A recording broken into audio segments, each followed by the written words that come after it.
What's up, guys? Hartman here. We're back, another stream.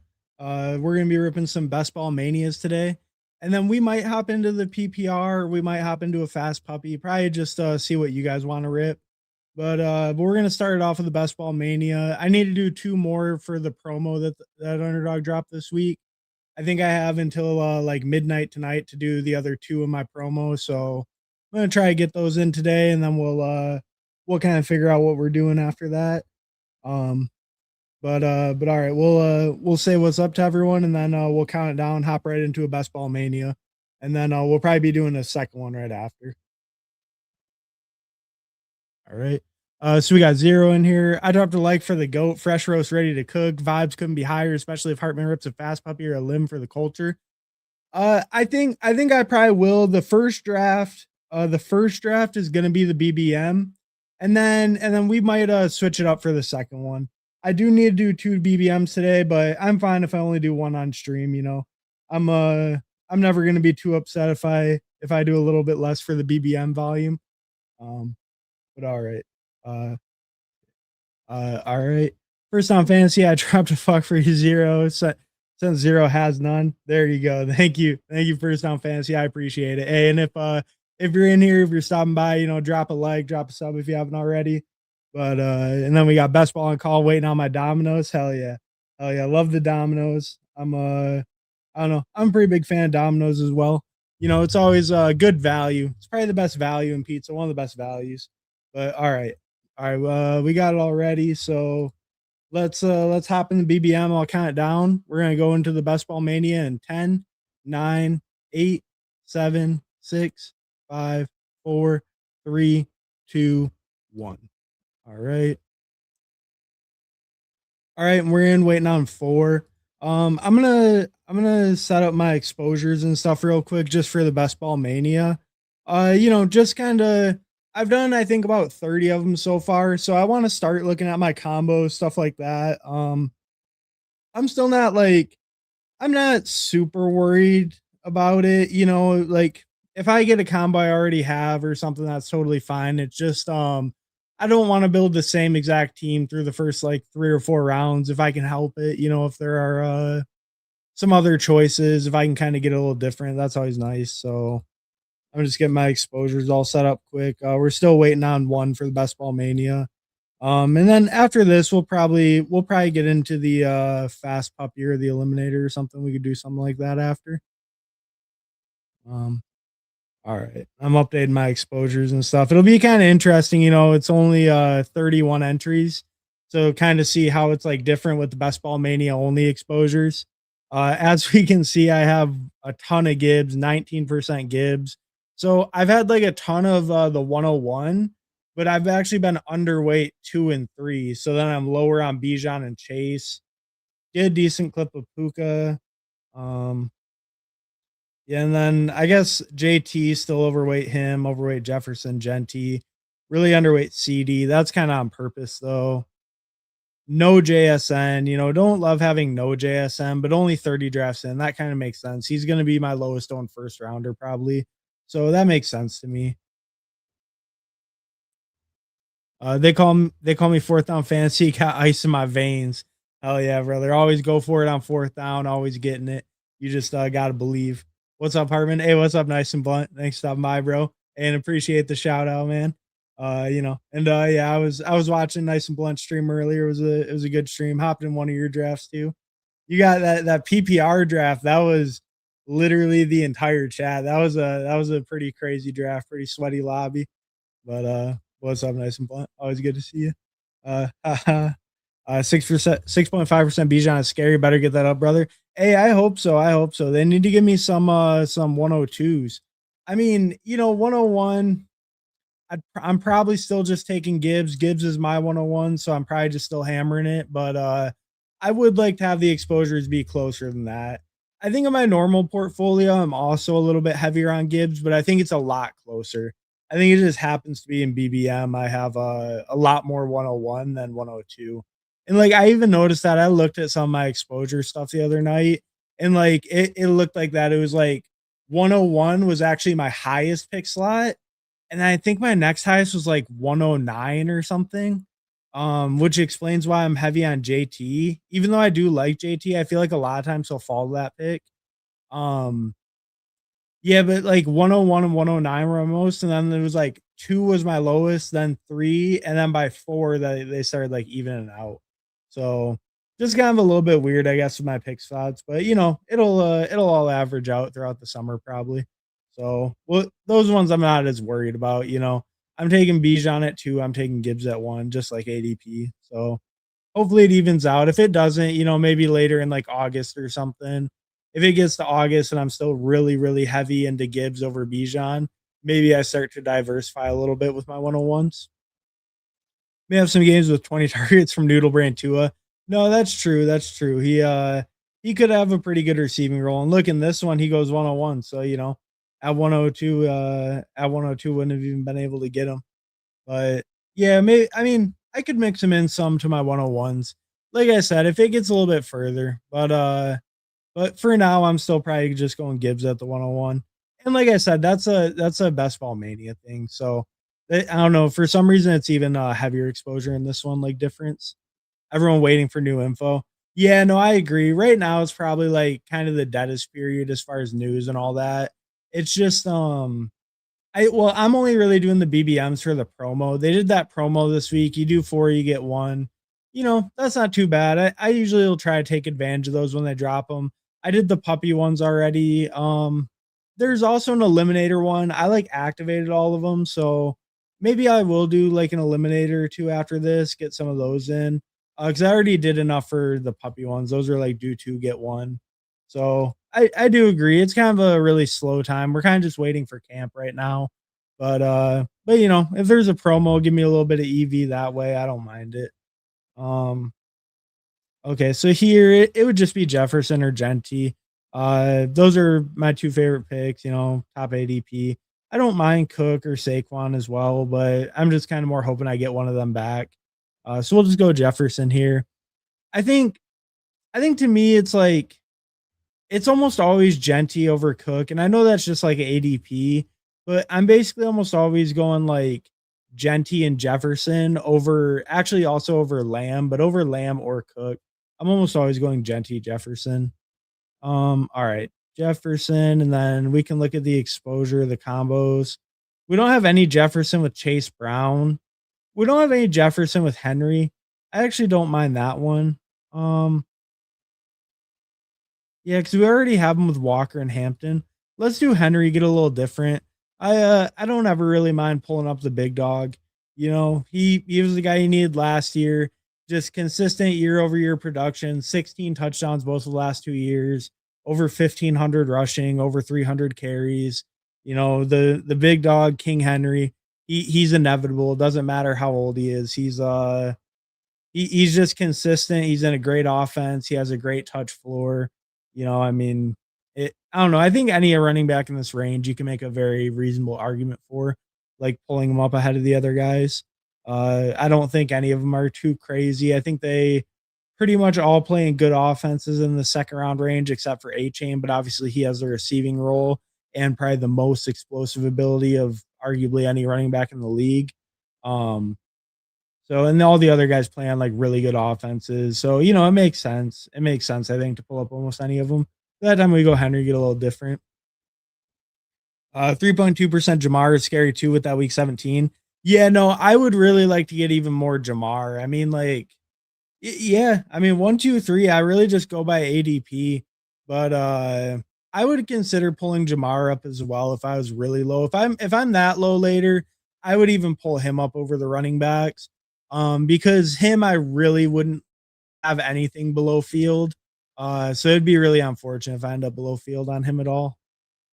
Bijan 101, Mitchell 124, sharp. Hell yeah, brother. Hell yeah, he knows what he's doing. Bijan 101. Sup fam, hey, what's up, Who Ames? Thanks for stopping by, bro. Appreciate it. Check out Who Ames if you don't know. He's ripping some DraftKings in just a little bit. Wow, Mitchell bodying the pod. He should stream. He still only made 1 pick, brother. You're, he still only made the 1 pick. James Cook in the Kamara role. Yeah, I mean, that's what they're saying. They're saying they're going to give him a bunch more receiving work. And if that's the case, then, he really could have that RB1 overall ceiling, right? like they showed they're giving him that true RB1 workload, other than like his receiving role really wasn't there to give him that like true RB1 overall ceiling, I think. But if he gets even more receiving work in that offense, like they're talking about, I think Cook can definitely hit RB1 overall. I mean, the rushing touchdowns there, the rushing productions are there, like the overall rushing efficiency, the carries, the rushing yards, the touchdowns, it's all there. If he can get some more receiving work, he already plays in one of the best offenses in the NFL. I mean, he could definitely push for RB1 overall.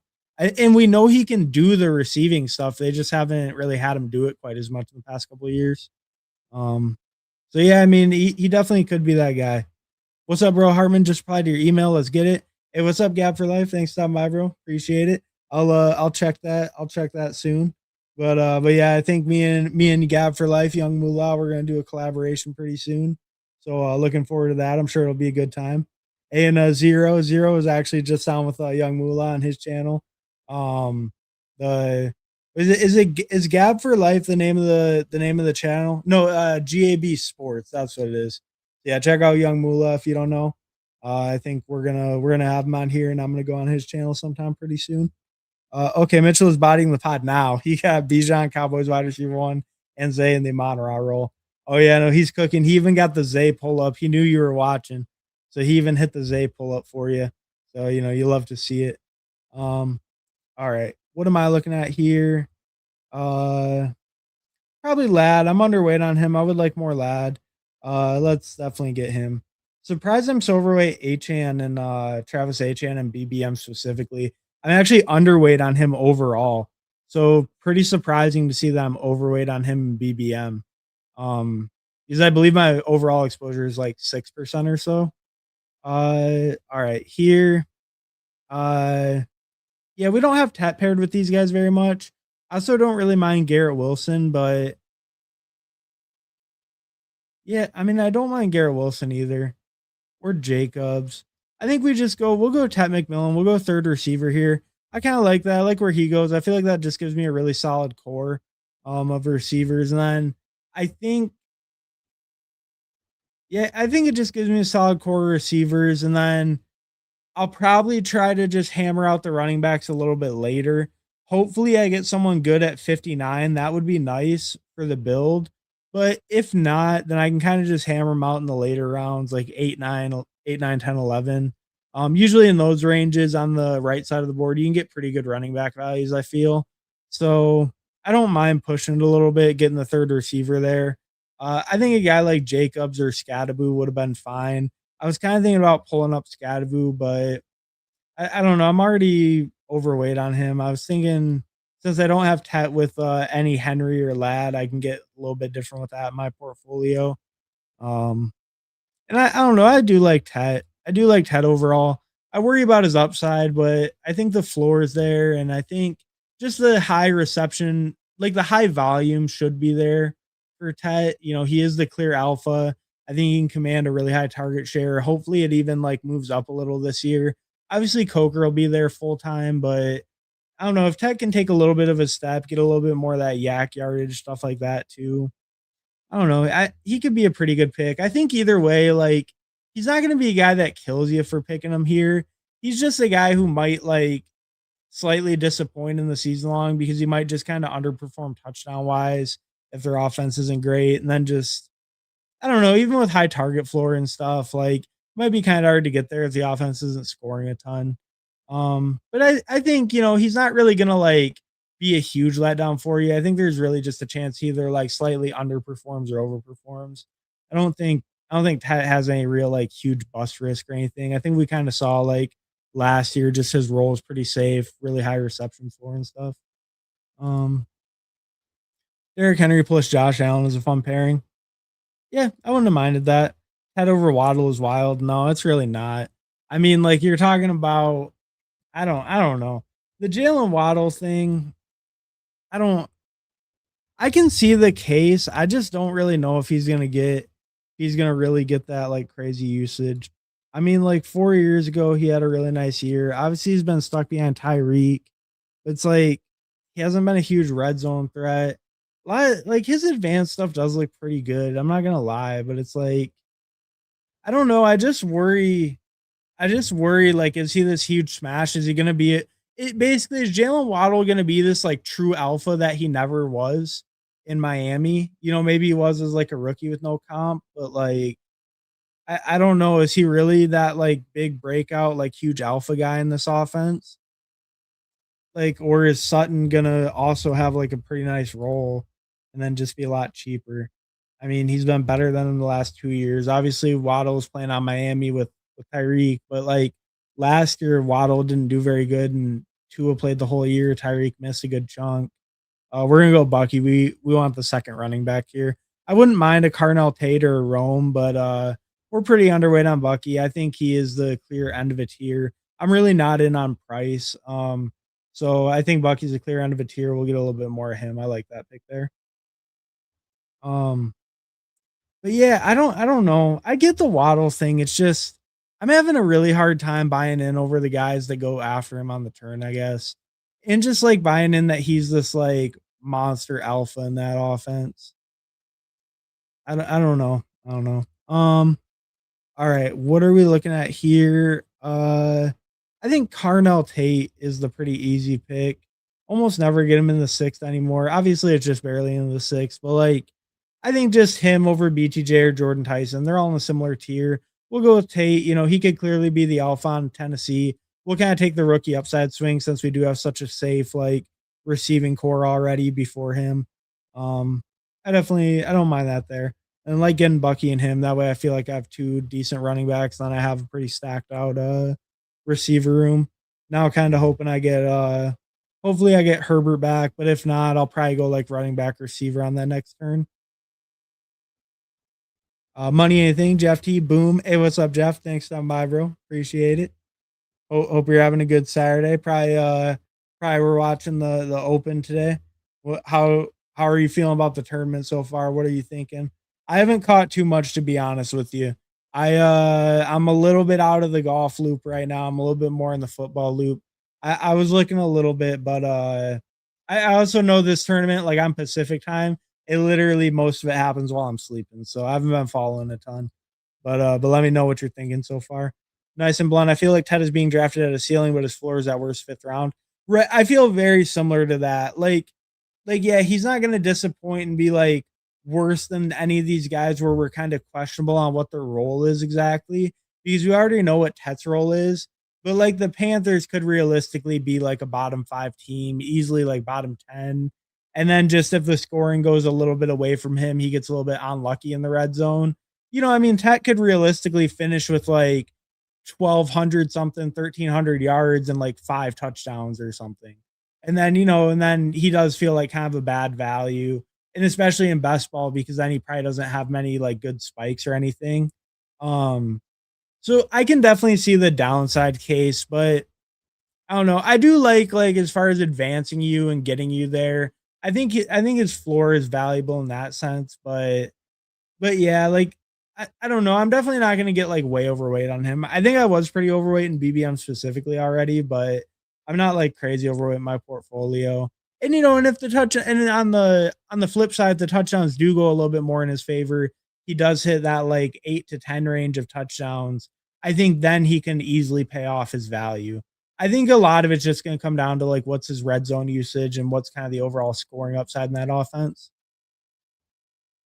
Trey Franklin outscored Jefferson last year. I wonder what Waddle will do in that role. Yeah, no, that's true. But Jefferson was also ass. So I mean, like, cause what did Jefferson score? Because he was what, like wide receiver like 25? Yeah, Jefferson scored 160. I mean, it's all right. When's the last time Waddle did it? He scored 160 as well last year, 162, 120, 162, 221. I mean, yeah, I don't know. I don't know. It should be a pretty good spot. It should be a pretty good spot for him. I just, you know, like 160 range, if he gets up to like, I don't know, like high 100s, like 200, I guess he is a pretty good price, right? But yeah, I mean, I don't know. It's not that I think Waddle's a terrible pick. It's more so that I really like Evans and Devontae too. That's a big part of it. Like, I don't know. I like them a lot more than I like him. So here we go, Herbert. Ooh, I really like the Ramondre value. I mean, this guy probably wouldn't take Herbert, but he could. Um,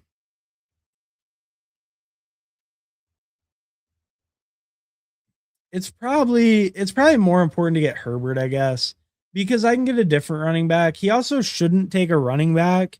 He shouldn't take Herbert either, but he might go a fourth running back and just end his room there. We'll see. If he does, I probably go Rico. Uh, okay, he doesn't. So we just go Ramondre in the eighth. That's a great price on him. I'm definitely super happy with that. I like Ramondre where he goes just in general. I think just buying into pieces on the Patriots, even if like I don't know, obviously it's a split backfield. There might be some lower weeks from Ramondre, but I think that he's in the position to carry, like, to have probably more carries than Trevion if they both stay healthy all year. And it's just a really good offense. He could have a pretty good goal line role. He did last year.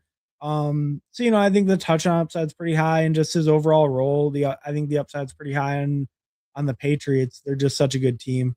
And getting a little bit of a follower on him that feels really good. Get my third running back there.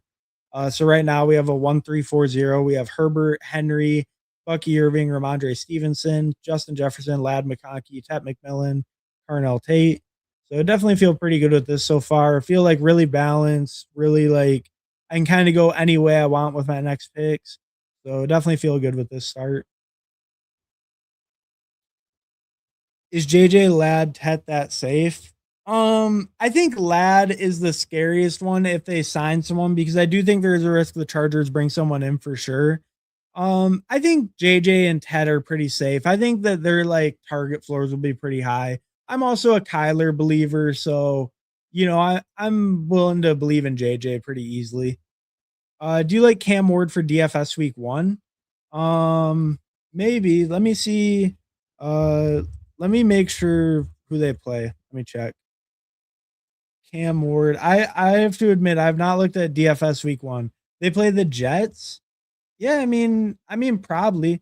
I think that Dable's offense, like I think there's a chance that he kind of hits the ground running in Dable's offense. I think they brought in a lot of talent. There's definitely a chance they kind of spike early with that new offensive system, all the new weapons they brought in. I think there's kind of like two thoughts, right? Like, do they take a while for those guys to kind of mesh with Ward, or do they kind of get off to a hot start? And I think it's a fine bet to bet they get off to a hot start since they play the Jets, and the Jets could be an absolute dumpster fire. Um, I think that that's not too bad of a bet. The Jets lost a lot of their defensive talent too. I think that's a fine bet. Wow, Mitchell cooking. Let's see what's Mitchell cooking up. He's got Bijan, Pickens, Zay Flowers, Burden, Monty Daniels, Caleb, Monangai, Dobbins. It's okay. It's okay. Yeah, he'll just have to make sure to get back in at receiver soon, but it could be pretty good. It could be pretty good there. The receiver might get a little thin on him though. He's pushing it a little bit hard. So, as long as he gets back in there though, he'll probably be fine. So I definitely want Kyler. Who do you have? He doesn't have Addison. I could probably push Kyler. Is there anyone I really want though?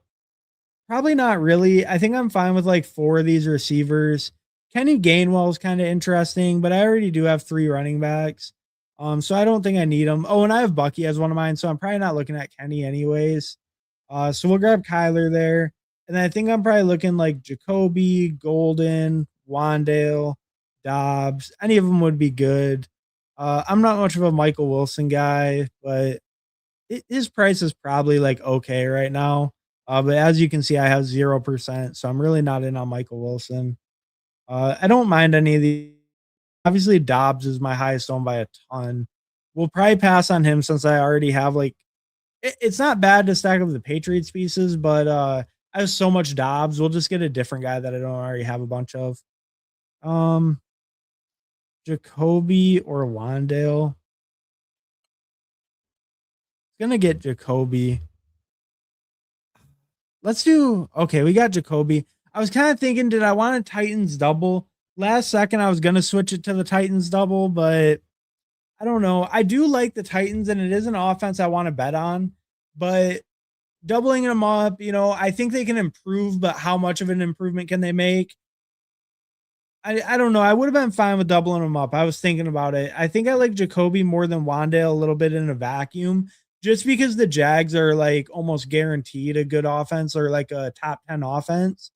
So I think I like Jacoby a little bit more because I believe in his offensive environment a little bit more.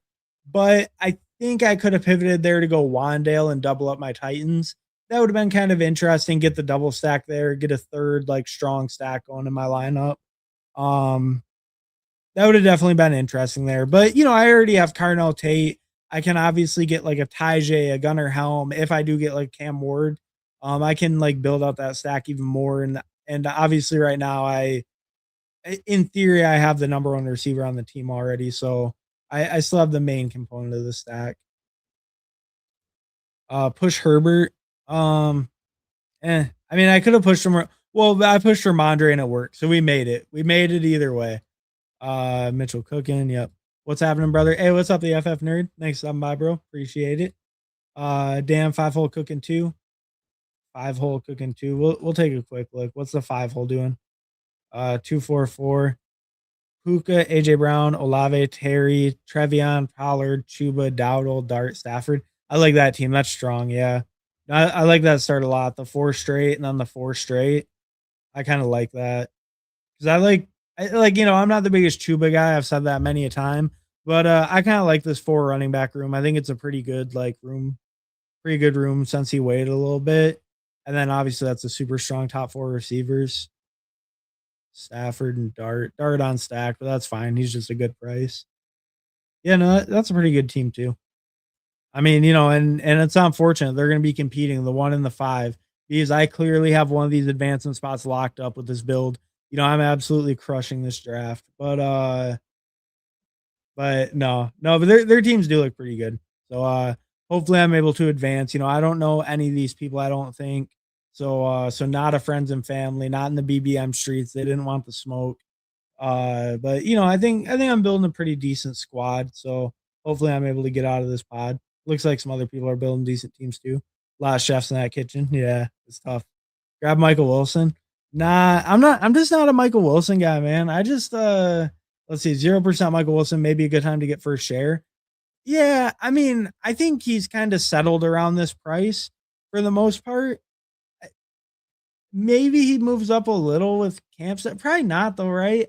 I guess maybe if Jacoby's back, maybe that helps like stabilize those guys' prices since we'll have a little bit more clarity about the quarterback situation. But overall, I think he's going to settle in this range, around like a little bit past 100. I think this is a pretty fair range for him. But I still do prefer Wandale and Dobbs to him and Jacoby Myers.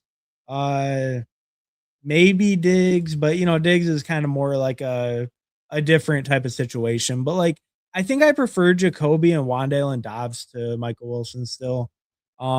Jacoby's role maybe has less clarity, but he's obviously on the best team. Well, I mean, I guess Dobbs is probably the best pick, but you saw I had 25% BBM. I was kind of diversifying from him. I think Dobbs is actually probably the best pick in this range. Then Jacoby, then Wandale, then Michael Wilson. I think that's my opinion on kind of this tier. All right, we're up. Let's see. I really don't mind Dallas Goedert. I like where he goes. We could just lock up the Cam Ward. Let's lock up the Cam Ward. Why not? This guy only has 1 quarterback. It looks like Cam Ward's moving way up in ADP, I guess. We already had strong quarterbacks. I don't really think I needed to force the third one there by any means, but I do really want to buy into that offense. I want that stack. And then let's get some C-Rod. Yeah, this is a cheap price. I think he's going to be right back when camp opens from his foot procedure, from the ankle thing they had going on. And I think once he's back at camp and he's getting, some of the starter work along with Tootin, I think he's going to move up the board a decent amount, go back to kind of where he was going, maybe kind of in this more 110 to 120 range. So I think right now Chris Rodriguez is a pretty good value.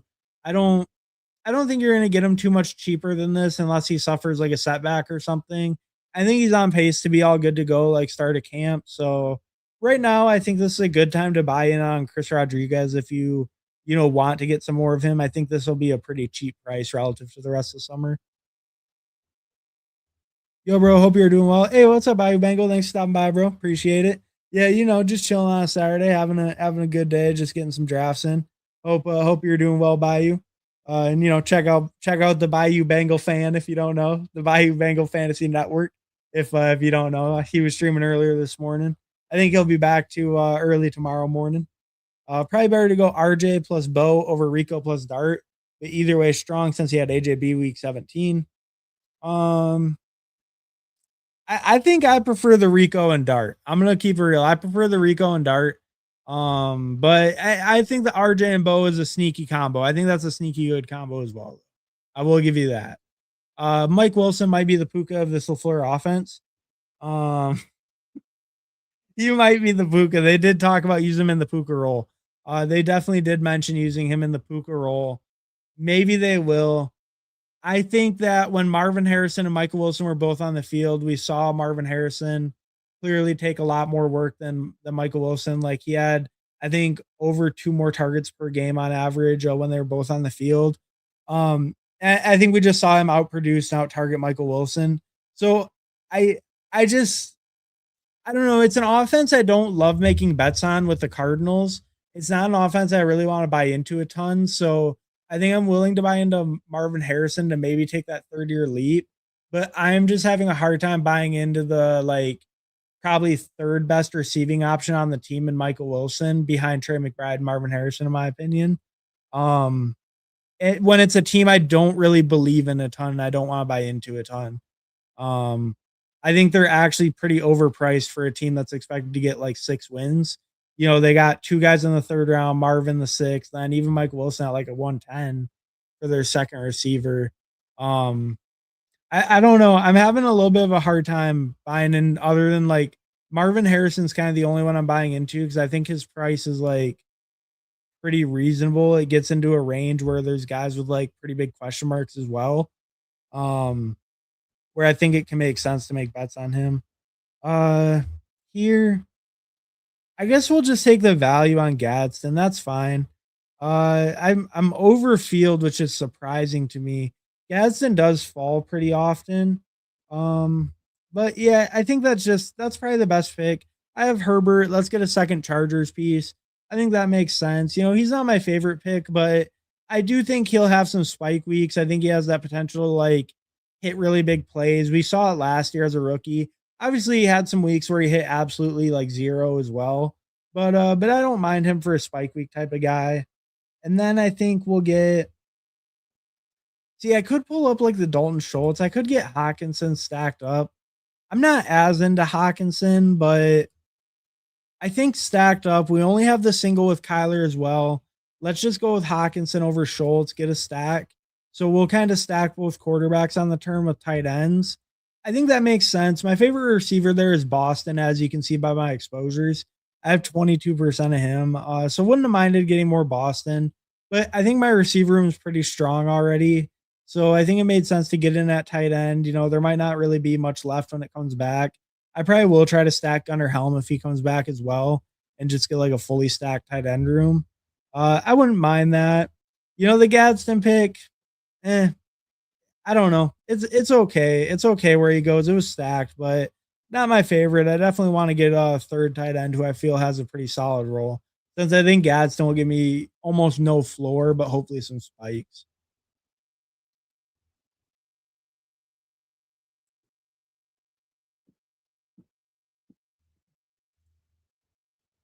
Wandale and Dubs over Wilson is wild to me. I don't get how Dubs over Wilson could be wild to you. Dubs plays on a better team with less target competition. Because Michael Wilson plays against Marvin Harrison and Trey McBride. Romeo Dubs plays against AJ Brown and like some bums. Hunter Henry, old Hunter Henry. I think Romeo Dobbs in a great spot. I think that he has so little competition and he's in by far the best offense. I think we've seen Romeo Dobbs have like a decent red zone role. So, I don't know.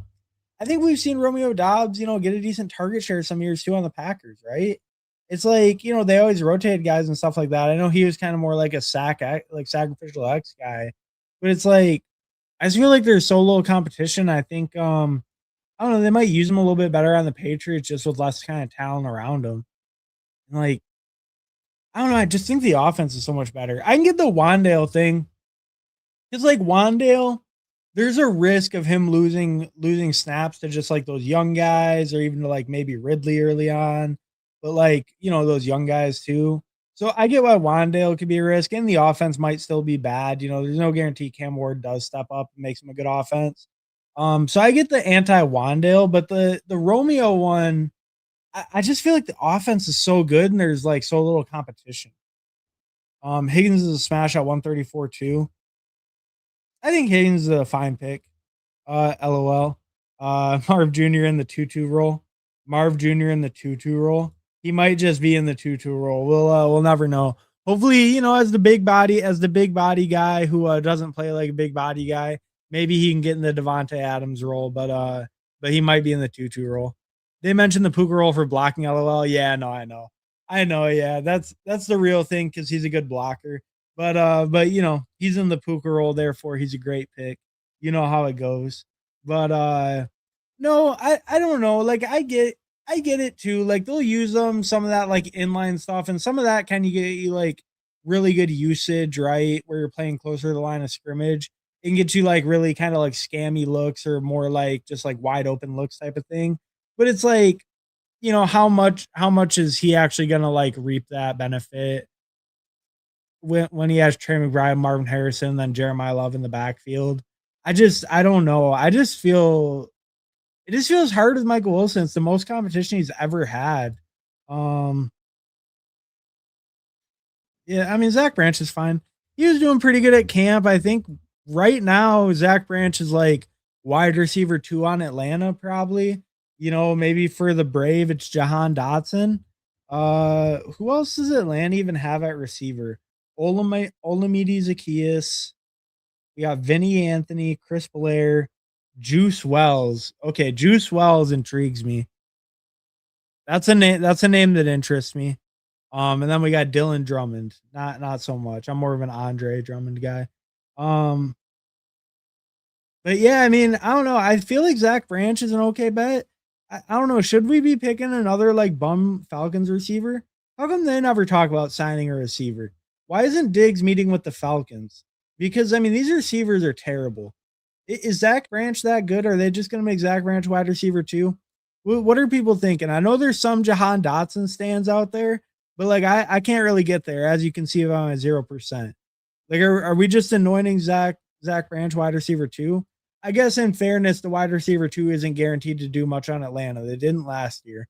But it kind of interesting in Atlanta where it's like, I don't know, it's just a rookie who's not like not a first round or anything, kind of more of a gadgety guy, like kind of a weird rookie, right? To be like almost cemented as that wide receiver two on that team.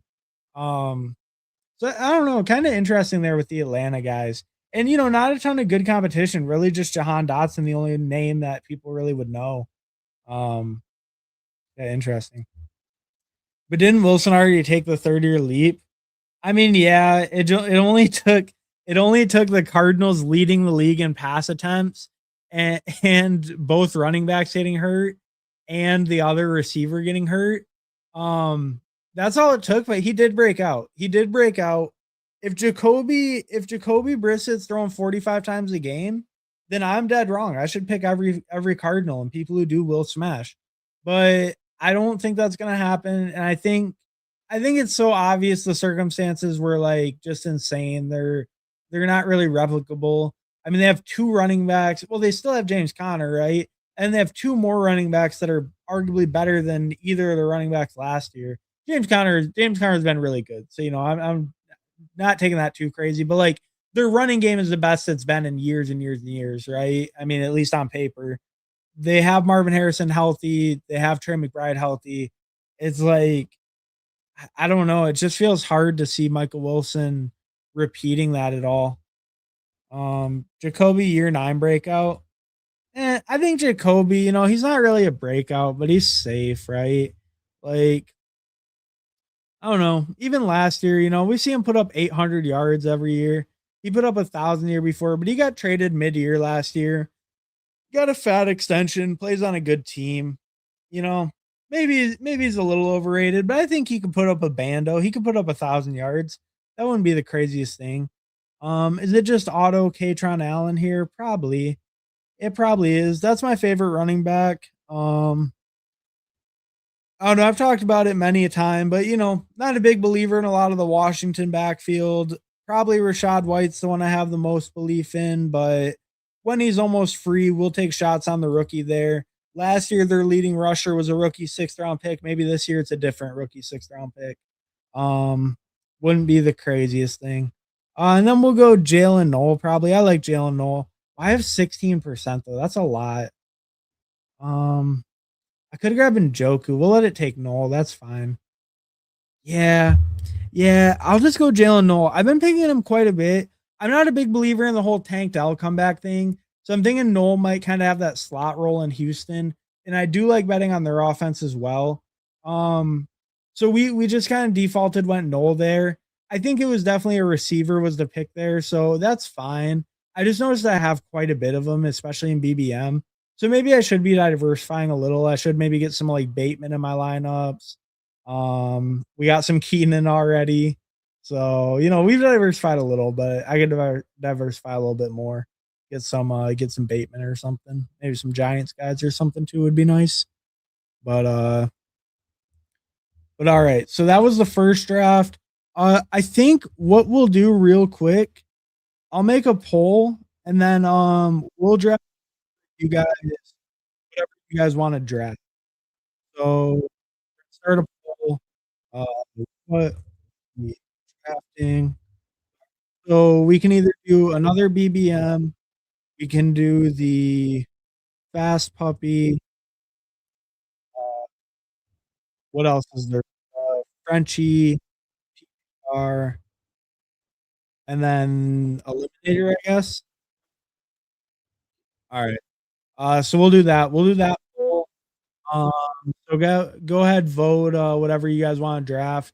I'm gonna go over my team and then I'll catch up with you guys really quick, and then we'll just vote whatever wins the poll. Um, all right. So I did a 3-5-7-3, went Herbert, Kyler, Cam Ward. I like that quarterback room. That feels good.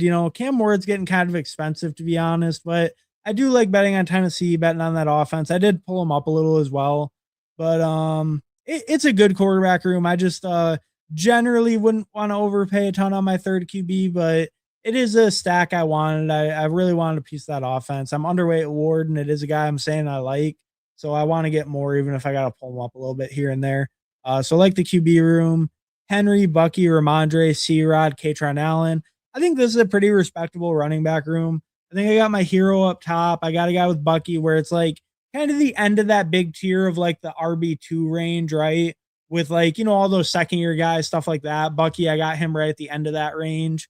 So I don't know. I think I feel pretty good having my 2 be from that range. And then Ramondre as my 3 feels pretty good. Got a little faller on him, a little faller on C-Rod. Like I was saying, I think he'll probably kind of move up once camp opens. Not crazy, but he'll probably move back up a little bit. And then Katron, I think just, weaker backfield, like I was saying, and one of the rookies I want to bet on this year. Definitely the rookie I'm betting the most on this year, actually.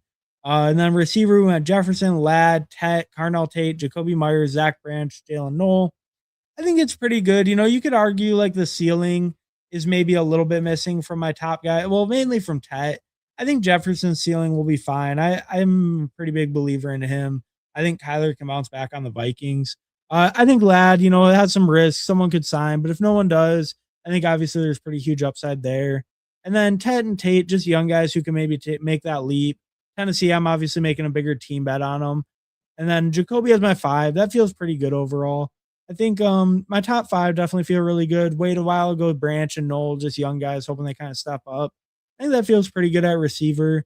And then Gadsden, Hawkinson, Helm. Definitely a weaker tight end room. Don't love Gadsden as my 1.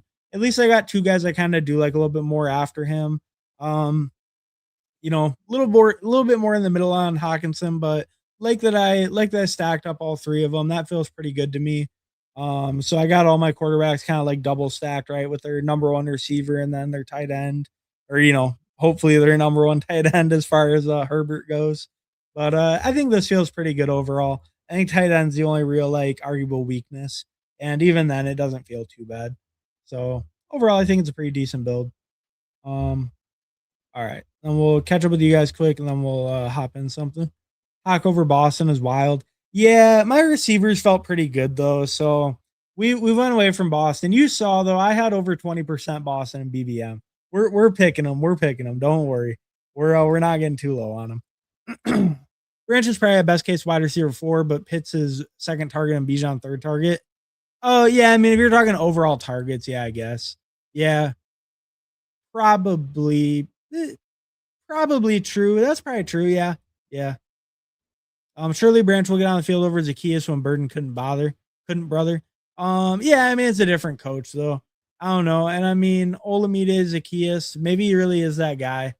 Um, and maybe we should be picking him, but no, I guess maybe that is the case where like none of them really get consolidated wide receiver 2 work. It's just kind of a conglomeration. But I guess then I'm just telling myself Branch is the rookie. He can, just like Burden, right? That's the week 17 hitter right there. I got the week 17 hitter. Falcons Marvin Mims. The week 17 hitter narrative continues. We got Burden. He's compared to Burden last year's, compared to Mims, the one from a couple years ago. So I think we already know where Zachariah Branch is going. Week 17, that's what you need. Branch isn't even competing against Dotson. He's facing Zacchaeus, sadly. Fair enough. I'm kind of stakely in on Arizona pass catchers because they're probably going to be throwing like 300 times per game. Each of them could get 10 targets a game. Ooh, see, I kind of disagree. I think they invested a ton at running back. They invested a ton into Jeremiah Love and Algier for a reason. I know what you're saying because they're going to be behind a lot, so they're not going to have the choice in a good amount of games, and garbage time does still count. But we're paying like pretty good prices for their offense overall, right? I mean, kind of like I was saying, it's like you want Patriots receiver 2, you want Arizona receiver 2. I mean, maybe Michael Wilson's more talented of a player than Dobbs, but it's like, yeah, I don't know. I'm having a little bit harder time with that. I think they're going to be more run heavy than you think. I think they invested all that capital in running back for a reason, and maybe their defense is just so bad that they can't afford to be. But I think if they're close in any games, they're going to try to be run heavy if they can. They all could smash. They could. What's up, dude? Hey, what's up, Danimal? Thanks, stop by, bro. Appreciate it. 42% Katron Allen is insane. I thought it showed I had like 20 something percent. I don't have 42%. Did someone say that? No, I have like 20 something. Chargers tight end 3, Titans tight end 2 is insane. Hawk holding it down. Bro, we ain't doing the Titans tight end 2 thing. That's a bunch of BS. You want to tell me Titans blocking tight end 2? Sure. Gunnar Helm ain't the craziest blocker, but he's the best receiving tight end on that team. Chargers tight end 3, you're probably right. The Kolar Bear tight end 1, and then Njoku tight end 2. We all know this. Dotson probably has the highest ceiling as a wide receiver 2 on Falcons. Zacchaeus could scam red zone touchdowns. Branch, who the fuck knows? Yeah, I mean, Branch is a decently high drafted rookie, though. Maybe he gets some design touches. Maybe he gets some usage that way and breaks a big play, right? That's how he kind of wins. Maybe he gets some of that disgusting gadget usage and wins that way. Stefanski could definitely use guys that way. He was the guy using Harold Fandon out of the backfield, use him as an H-back. He can get creative with his guys. So if anyone can use Zach Branch, right, I think Stefanski could be one of those guys. Best can provide a lot of IRL value in terms of blocking. Yeah, that's true. Bro, Zacchaeus is smaller than Zay. Is he? But he's a good blocker, bro. Trey Tucker, also a good blocker. Yeah, no, Zacchaeus is supposed to be a pretty good blocker. They were saying that on the Bears. I do remember that. But yeah, some dudes just have that dog, A lot of blocking, they say it's about effort and how much you want it. And some dudes are just dogs, and apparently Zacchaeus is. But all right, with all that being said, we've talked enough about Olamide Zacchaeus bum ass. Let's look at one in the poll, and then we'll be hopping into another draft. I'll vote for Eliminator because I know it's not gonna win. Okay, Fast Puppy won as expected. Who could have seen this coming? All right, so we will be hopping into a Fast Puppy draft. I'll count it down. So we're gonna go into the Fast Puppy in 10, 9, 8, 7, 6, 5, 4, 3, 2, 1. All right. We're in the fast puppy waiting for 8. So if anyone wants to hop in a fast puppy, get in and then we'll rip it. Oh yeah, and then I actually did a decent amount of fast puppies. I kind of wanted to show I kind of wanted to look at this. Like what is my because the fast puppy's only been out like a week and I think I've done close to 40. So what's my exposure in this tournament only? So the fast puppy I have 37% Katron Allen, 37% Dalton Schultz. So this is my 37 most recent like teams basically because the fast puppy's only been out a week. So what am I doing right now? What are my exposures looking like right this minute? What am I drafting the deadest time of the year? Tons of Dart, tons of Kyler, good amounts of Rogers, some Fernando. We're catching up on old Fernando. Bo Nix, Herbert, Ward, Dak, Jaden, Lamar. Katron, C-Rod. See, like I said, I'm picking up a shitload of C-Rod right now. Jaden Blue, why not? CMC for some reason. Algier, Johnny Taylor, Sean Tucker. Don't love that one as much. Pivoting off Sean Tucker more. Was kind of catching the falling knife a little, I think, early. Tootin, Walker, Ramondre. Oh yeah, loving these exposures. But yeah, this is what I'm drafting right now. These are my 37 recent fast puppies. So yeah, no, I mean this all looks pretty much right to me. We have a lot of Zach Branch apparently. Yeah, a lot of Schultz, Gunnar Helm, Chig, Mark Andrews, Terrence Ferguson catching up on him. Yeah, there we go. There we go. I don't know. It's looking right. It's looking like what I think I want it to look like. But all right, let's see if anyone got in this draft. So we got Amp Phil, First Down Fantasy at the 2. We got Zero at the 5, me at the 6, Underzet at the 8. Not sure if he's watching, but obviously no Underzet from the drafting streets and on the Twitter machine. Danimal at the 10, Digger at the 11. All right, we got a little bit of a friends and family room. Always love to see it. Always love to see it. You know, a little bit easier to get the friends and family rooms and the puppies. You know what? And we'll go. Well, this is actually my BBM exposure. Still, we'll put it back. Taking CMC over JSN, that makes it tough. We'll get some JSN. Why not? He had about 1,800 yards last year. We can get a little bit more of the boy JSN. And I'm gonna go ahead and update my portfolio real quick just to get it to the right. I'm just gonna make it the entire post draft slate. So and then that way all my combos and stuff are just for that. And then I'll go up to the board in just a second after it updates. Or I guess I can go on the board now. It just looks all small. Wow, Austin Hooper out of the backfield will cook. Hell yeah, brother. Just like Fannin. I love it. No, Kyle Pitts. Kyle Pitts says H back, right? No, but I'm just saying, like, you know, Stefanski, he'll move guys around a little bit. Like, he might get some usage out of the Zacchaeus that, like, you know, some of the old school coaches, I don't know. There's some of those guys that will get less usage, use less motion. They just won't really, like, be as creative with those guys. You feel like maybe, I don't know, maybe an OC like him can actually get Branch some usage. That's true. BT Jr. has been a bitch in terms of blocking. Yeah, no, that's facts. Almost 42%. I was right. Yeah, no, that's only in the fast puppy, though. I think in normal, it's like 30 or something, though. So, you know, fair enough. Hey, neighbor. Hey, neighbor. I have 41% Marvin fast puppy. All right, there we go. There we go. Yeah. Yeah, no, I mean, got to hammer him right now, especially since he's fallen towards the end of the 6th. It's like I've even gotten him in some fast. Like I got him in one in the late 7th. I got him at like pick 80, which is pretty crazy. But I've seen Marvin the 7th like quite a bit more in the puppies. I feel like spreading Marv FUD saying Michael Wilson best pick while packing Marv bags. Hey, no, I mean maybe I should. That might not be a bad idea. But all right, so we got the exposures all corrected now. So let's see, who do we got comboed? We don't have any of them comboed with the JSN. Yeah, let's get some A-Chain. A-Chain, why not? You know, A-Chain, I'm not a huge fan this year. I think obviously one of the most talented running backs in the NFL. Devon A-Chain's one of the most talented in the NFL. Plays on arguably the worst team in the NFL. Makes it kind of hard to get in on him. He plays with a rushing quarterback who probably won't throw him a ton of passes. So, you know, it makes it a little bit tough to get in on A-Chain for me. But we'll go with him to pair up with JSN. The whole other running back here was gone. I do think, you know, with his explosive ability and best ball, obviously he can give you like a 30-point spike still any given week. I'm just not as big of a fan of their offense as a whole. Like, I don't think anyone really is, but I don't know. It's making me lower on HM, but we can get a little bit there. This is a puppy. We got JSN, who I already don't like, so then we can get HN, who I also don't like. Maybe I'll just pick a full team of my fades or something. I'll try to pick the lowest percentage guy every time. That wouldn't be the worst idea. But yeah, not my favorite first two picks, but I think they're fine where they go. I was kind of thinking about going London over A Chain to be honest, but I don't know. We just decided to rip the A Chain since we went receiver first round, and him and London do have the same buy. JSN in London. Um, I mean, yeah, we could just keep popping with the low exposure thing. Just go Trey.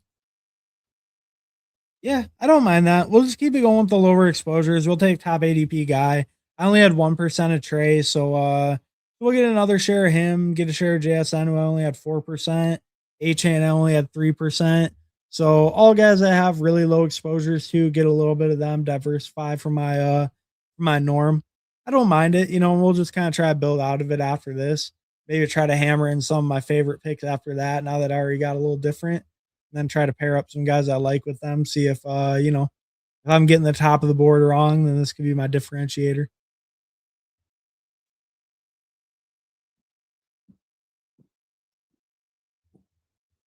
Um, but yeah, no, I mean, I think this feels like a decent start. I don't usually pick the elite tight ends a ton. I'm more comfortable picking Bowers than I am like picking McBride usually, but I think McBride's an okay pick, especially when he falls more into that third round.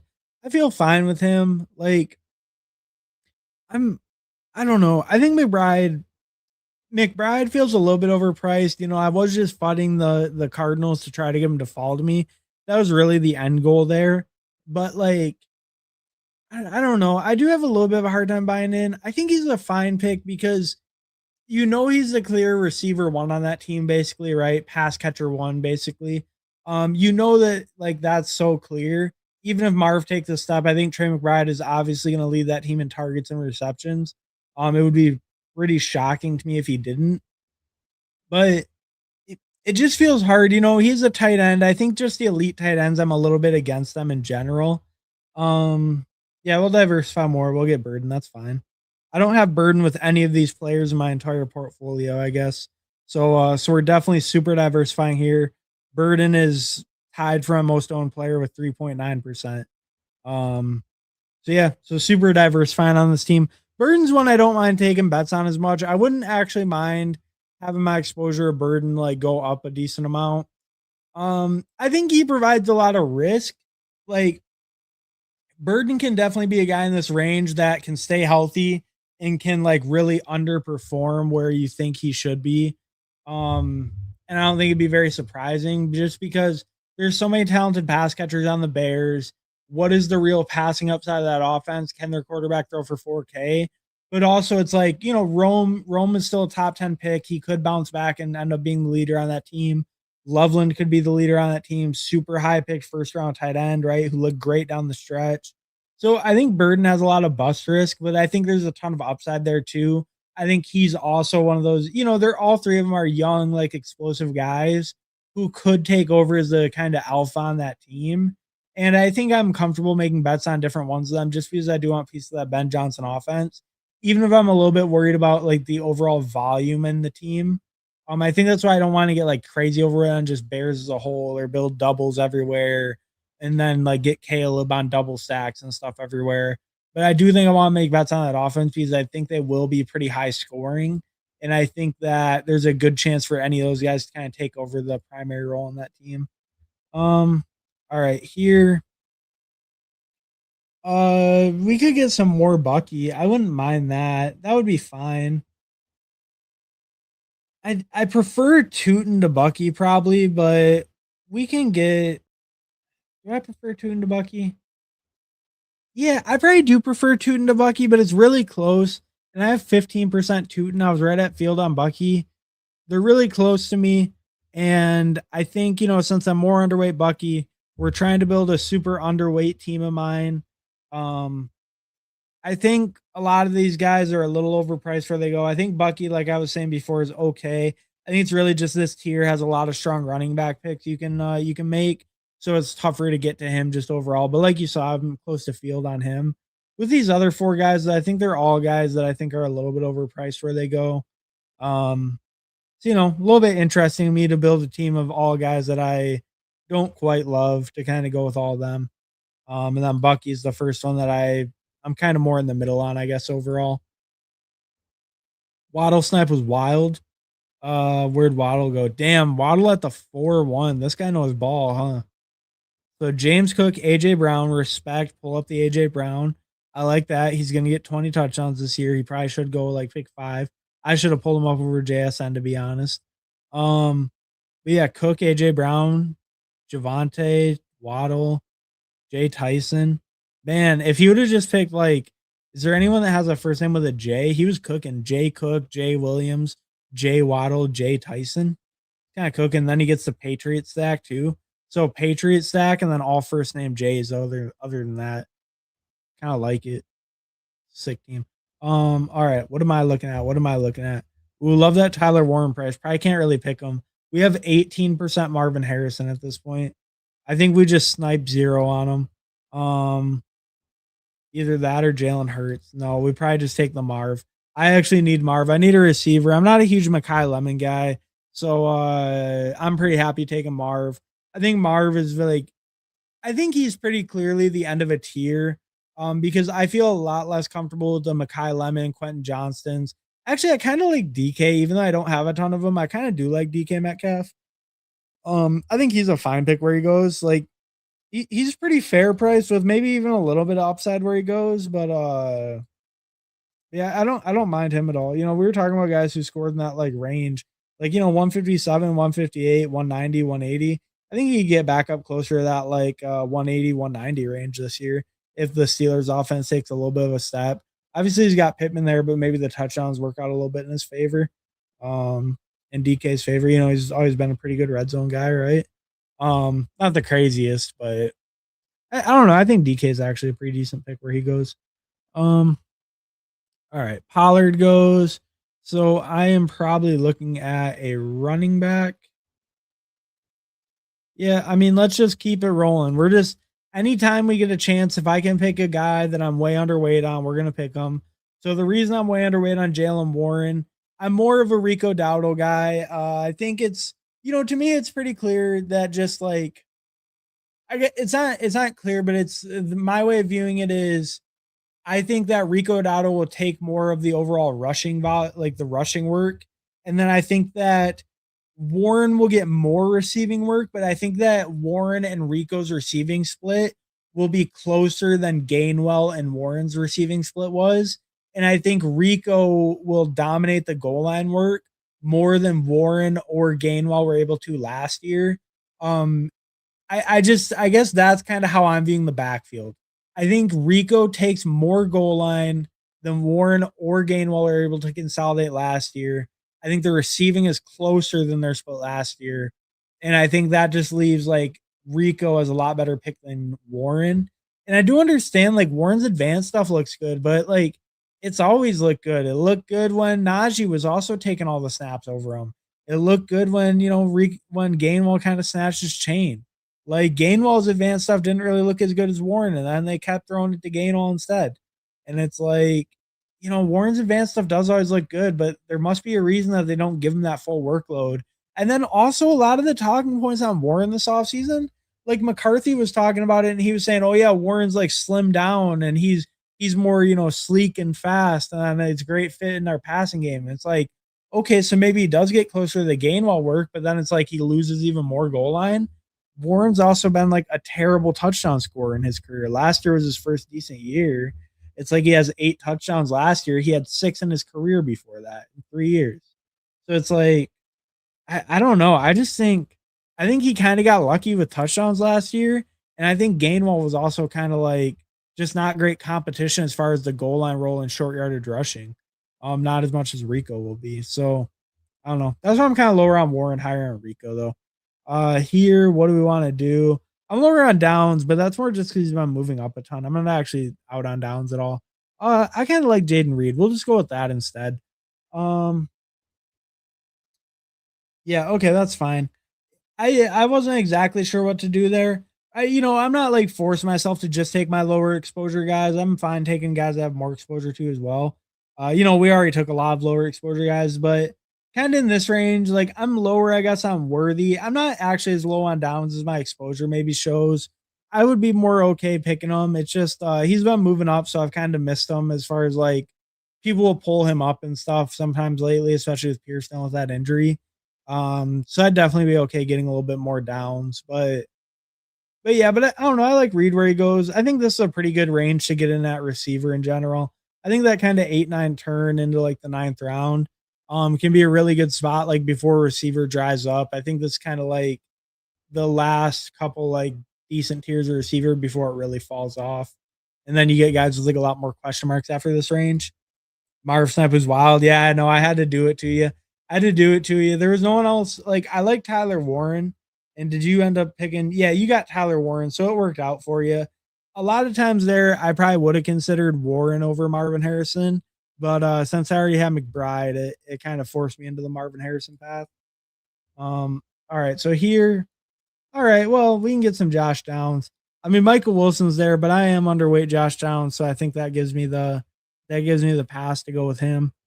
Unless I want to go, dart, we'll go dart. We'll go dart. I think quarterback makes a lot more sense structurally than Downs does. I think Downs is a good pick there, but I think quarterback just made a lot more sense structurally. I think there's a good chance that like not many of these guys come back to me. I probably do want Jordan Love if he comes back, but there's a chance those guys don't really come back to me. And I do think Dart is a big tier break from these guys. Maybe not like Jared Goff. I think Goff is similar, but I also don't have any Lions and he's more of a pocket passer. So I like getting Dart there, just huge rushing upside, gives you really good weekly floor, really good ceiling as well. So definitely feel good grabbing Dart there. Um, Marvel outscore Burden, sadly. Hey, I hope so. I have like, well, I mean, you saw it. I have like 17, 18% Marv, and I have like 6% Burden. So I would not be too unhappy about that. I started QB run, and it doesn't quite look like it. It looks like it was just me and you, and then the other people went back to the running backs and receivers. There we go. We got a little QB run going here too, though. But yeah, so I think now kind of the only guy left is Love. So there's a chance I get him back, but there's a chance I don't. If I don't, it's not a big deal. But if I do, I probably will pick him. If I don't get him back, I'm probably going. I would definitely go Brooks if he's available. I'd go Jacoby. And then yeah, probably looking at some of these other receivers. I guess I have like no Wandale, so maybe I'll pick more Wandale. I wouldn't mind that. Uh, all right. But yeah, it'd be Brooks, then Love, then Jacoby, then Wandale probably.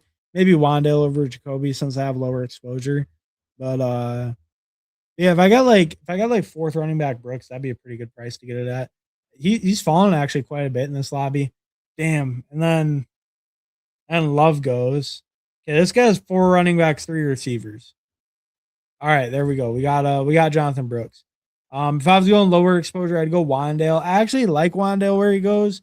Kind of surprised I'm so low on him. I think it's because I pick more of the other guys around him, I guess. I pick a lot of running backs in this range, I guess is the thing too. Like you can see I have more Aaron Jones, Kelsey goes in that range. Some of the quarterbacks I like go in that range. So I don't know. I should definitely get some more Wandale though. I definitely wouldn't mind getting more of him in my portfolio. Really happy getting that faller on Brooks. Lock up my fourth running back. That room feels like super solid to me now. So yeah, happy getting a pretty good fall on Brooks. Downs a great pick there until Keenan or Debo send him to zero. I agree with that. Yeah, there's definitely risk for the Colts bringing someone in. Like we've heard reports, multiple reports about them being interested in Keenan. And then, if they're interested in Keenan, that could be like Debo or Diggs potential too. So yeah, I agree. There's definitely some risk there. And that's making me hold off a little bit on Downs. If we see Keenan sign, we see the big three like Keenan, Diggs, Debo sign or even just like Diggs and Debo, and then like camp starts and Keenan's. There's not really any new rumors. I'd probably be more open to the Downs thing, but it is a little bit scary because he probably does take the biggest hit if they sign someone. So I agree with you. It is pretty scary if they sign anyone. Warren will outscore McBride too, though. Um, he could though. He could. I could see it. That's not the craziest thing. I'm pretty in on Warren and pretty out on McBride, so I don't mind that call. Do I want Shuck? He has the same buy as Dart. Probably not. Um, I mean Isaiah Likely's fine. Actually, we'll go Kincaid if we can get it in. Yeah, I like Kincaid a decent amount. I think he works good with the McBride because Kincaid probably gives me like no floor. He could spike if he gets some decent routes. And he also could be like kind of a breakout guy if we see his routes go up. Obviously, he's not the best blocker, so it's not like he's never going to be like an 80% plus routes guy, probably. But like if he's healthier, has the whole offseason, he's not recovering from some knee injury, then Kincaid could have a little bit more of a step up. He was the best tight end in the league in yards per route run last year. Obviously, some of that's a benefit of not running quite as many routes. But I do think we've seen the efficiency. He plays on a great team. If he's healthy coming in, I think he could be a pretty good value, and I think he pairs up with McBride pretty well since he'll have probably lower floor, but maybe give me some spikes. And then it's a pretty good price on Kelsey like that. Definitely would have picked Kelsey over him if he was available, but that's a good price on Kelsey though. Damn, that's crazy. Hunter Henry right there. Really, dude? Is he? Oh yeah, because he has the Patriots. Yeah, right. This guy's fine with pulling up his guys. Damn, he pulled up Laporta to 84 too. I mean, like, none of these are that crazy. Dobbins to 85. Like, they're not like crazy, but it's just some like, I don't know, kind of weird picks. Especially the Lions one. Pull up Laporta to 84 and then Goff. Kind of an interesting one. The Patriots one, I feel like I understand more. The Hunter Henry pull up was unnecessary. Like, brother, you already got AJ Brown. Like, you can just chill. Hope Hunter Henry comes back. Um, I don't know. Kind of interesting there though. All right. What am I looking at here? I can probably pass on receiver. I think a lot of these guys are a similar tier. I do like Omar Cooper, and I'm kind of underweight on him, so I wouldn't mind that. But I have JSN, so let's just get Sammy Slings. We have hardly any of them. We look at Sam Darnold last year. He was kind of mid, 4K, 25 touchdowns, 14 picks, barely any rushing, 95 yards, no touchdowns rushing. The king of being mid loses all of the rushing game that was helping him have some more efficiency. Loses his like great OC, goes to the Raiders. Gets the first time OC in. Still has JSN up top, and I got JSN, so we'll make the bet on Darnold here, but not my favorite guy to bet on in general, honestly. Yeah, not a huge Darnold fan. I don't think he was that great last year. I think they had a really run first offense that kind of hit a lot of his flaws. And even then, he still went 25 touchdowns, 14 picks. If they're more pass heavy, maybe it just gets there on volume. Picks are only -2, touchdowns are +4, right? So maybe he just gets there on volume. He still did throw over 4K, which isn't terrible. But I just don't have really high hopes for Sam Darnold this year, especially losing all that like rushing production, losing his coach. It concerns me with the offense going forward, I think. Um, but I'm fine grabbing him here and there. He's still a cheaper starting quarterback who's probably not getting benched. So, and he has a pretty good supporting cast around him as far as the receiver room. Just not my favorite bet overall to get Sam Darnold though. All right, here we should probably go receiver. Like a Woody Marks wouldn't be bad either, but it should probably be a receiver. Should it be Travis Hunter? Probably. Are my receivers good enough to pick Travis Hunter? Or should it be Denzel Boston? It should probably be Boston over Hunter. Yeah, we'll grab Boston there. I think Hunter obviously like is more talented than pretty much anyone you're gonna get this late. But the real question is how many snaps is he gonna play on offense? We all know that. And I think Boston could have a pretty good role in that Cleveland team. Obviously a team we're a lot less excited about, but he could even be the receiver one by the end of the year. That wouldn't be that crazy. Him and Conception they're only the difference of what, like 12, 14 picks, something like that in the draft, like 10 or 12 picks, something like that in the draft. So it's like, Boston could easily end as the wide receiver one in the year. And on that team, the only other veteran competition is Judy, right? And then I guess Cedric Tillman, but like not much competition on the team in front of him. He could definitely be wide receiver one. So we'll go with Boston over Hunter, a little bit more like maybe true upside there. I mean, Hunter, I guess, has more upside, but I don't know if it's really realistic to count that because I don't know what the odds are that he gets up to like a 60-70% snap player. It's probably very, very low. Um, but yeah, so that's why we go Boston. And I like both of them. I think they're both fine bets where they go. I think Boston though gives you more like season long potential kind of like breakout upside. Just because he could potentially take a role where he's on the field 95% of the time. All right, here we could snipe zero again and go Algier. We could go Trey Harris. Um, it's probably we could go receiver. Actually, I do like Dalton Schultz a lot. No, we'll go Algier. We'll go Algier. Ooh-wee. Okay. I was actually gonna switch it to Trey Harris, but I grabbed Algier's name instead just to snipe zero on him.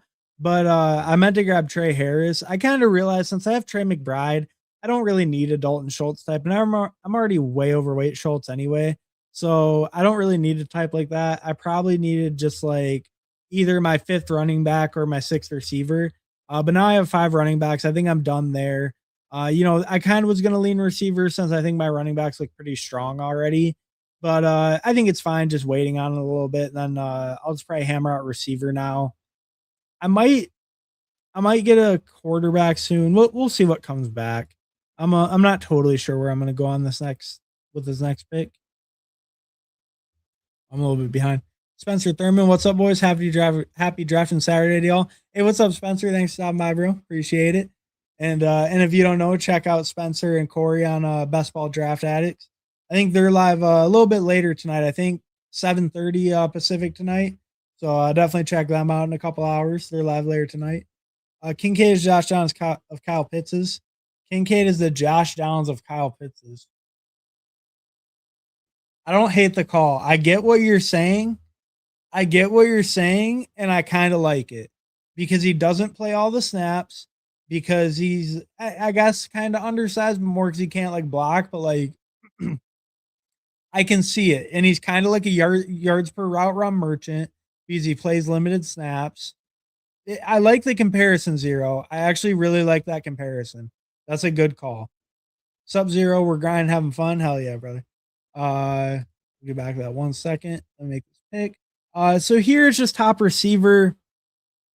Unless I want a quarterback, I actually don't mind taking the upside swing on Fernando. I know I don't have a stack with him, but I do have a Sam Darnold stack in my first round pick, and I think Darnold is okay for 2, but it's a little bit on the weaker side.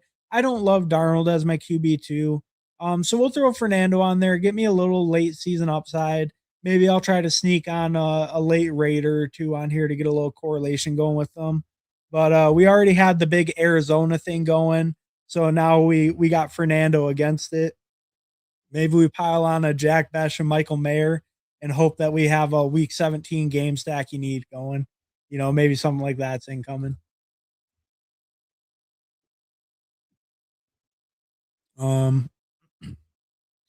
Rich 315, there's always a method to my madness.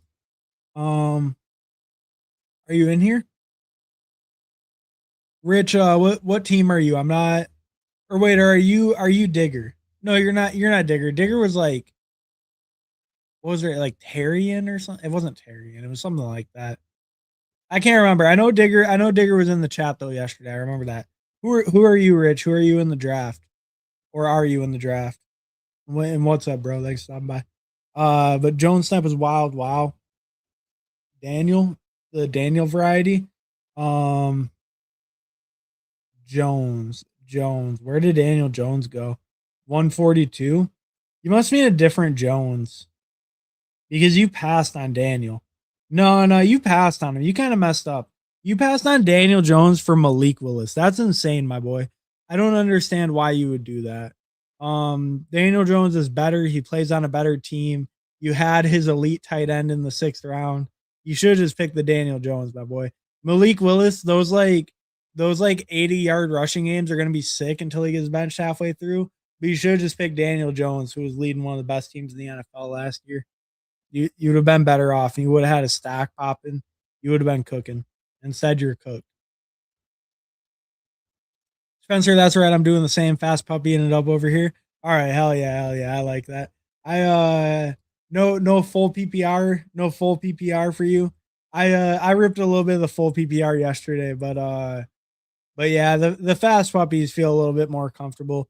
I can save most of my full PPR for the drafters and DraftKings streets. Um yeah, we can just grab Stribling. Why not? I'm underweight on him. Want some rookie upside. Niners, obviously a great team. I want pieces on. I don't mind it. None of these receivers are really doing much for me. Malik Washington was maybe getting a little bit of good coach speak the last day or two, but it's not like the situation I want to buy into the heaviest. So feel fine grabbing Stribling there as my sixth receiver. I think that's totally reasonable. I'm a little bit lower on him too, so we'll take the upside swing on the Niners. I'm a pretty big like Ricky and Mike Evans guy, so I'm not as into him, but I think it's a great team. This late might as well just take some shots on them. Big Boston will be Browns wide receiver one, looking monkey, and he's old school. I could definitely see that, and he could definitely just even like how much red zone opportunities will there be? But he could be the red zone guy, right? Like even Fannin, he's kind of a smaller tight end, stuff like that too.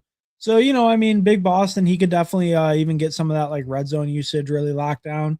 He could be wide receiver one. I mean, his capital is very similar to KC. They got old Jerry Jeudy coming off his worst year. Might have been kind of the signal of a decline for Jeudy last year. Maybe bounces back. We'll see. But yeah, I mean, I think Boston could definitely be a wide receiver one on that team.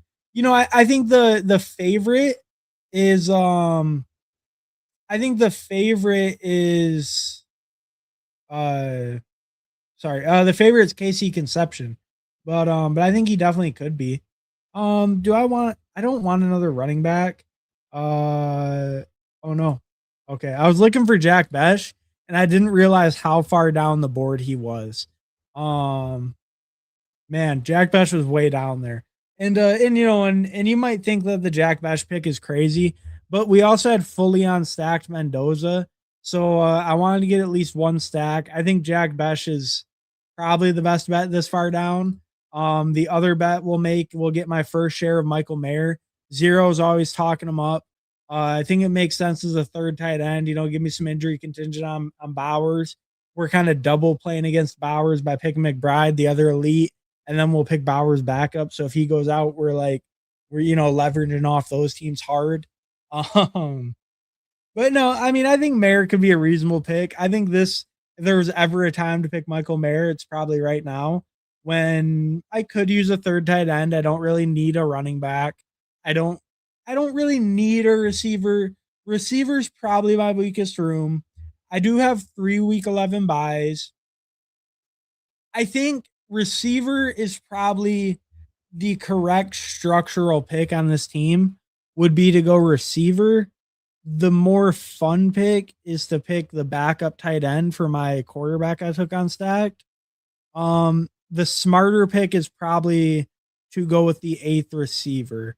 I could probably get a guy with a role who doesn't have a week 11 bye. They can't have a week 11 bye. Like I don't mind the Keon here and there. A little bit of Bateman's fine. Does anyone? Yeah, there's. Oh, I could get a giant too. I could just get like Malachi Fields or Slayton. I wouldn't mind that. I don't know if anyone has a suggestion. Go ahead, throw it out. Yeah, reasonable ones though. We're not gonna go too crazy. I'm not picking a no name this time, but we'll pick reasonable ones. I think we'll go with a giant. Maybe we'll just grab some Slayton. He's probably kind of cooked, but out until July after core surgery. Okay, so he should be ready for training camp. And hey, if he's ready in training camp, he could be the wide receiver 2 on the team right away. And he could be the wide receiver 1 on the team if Malik Neighbors ain't playing. So yeah, I mean, let's just get a giant stack. We don't have any stack pieces with the Giants. I think that makes sense just throwing in bets on the Giants guys. We were thinking about the Michael Mayer to have some fun, but we had Dart fully on stacked. We'll get a little stack with him. Slayton might be undervalued. He might come into camp and be crushing it. And then, no neighbors on the field. And then he might move up a couple rounds. So we'll grab a little bit of Darius Slayton. That feels okay to me. All right. So we'll catch up with you guys real quick and then we'll go over the teams. And then we'll probably hop in one more draft. We'll probably hop in one more draft tonight, and then we'll probably get out of here. Boston the Moon, Algier Snipe was wild. Yeah, no, that one was tough for you. It should have been Trey Harris, but unfortunately it was Algier. Why so high on Schultz?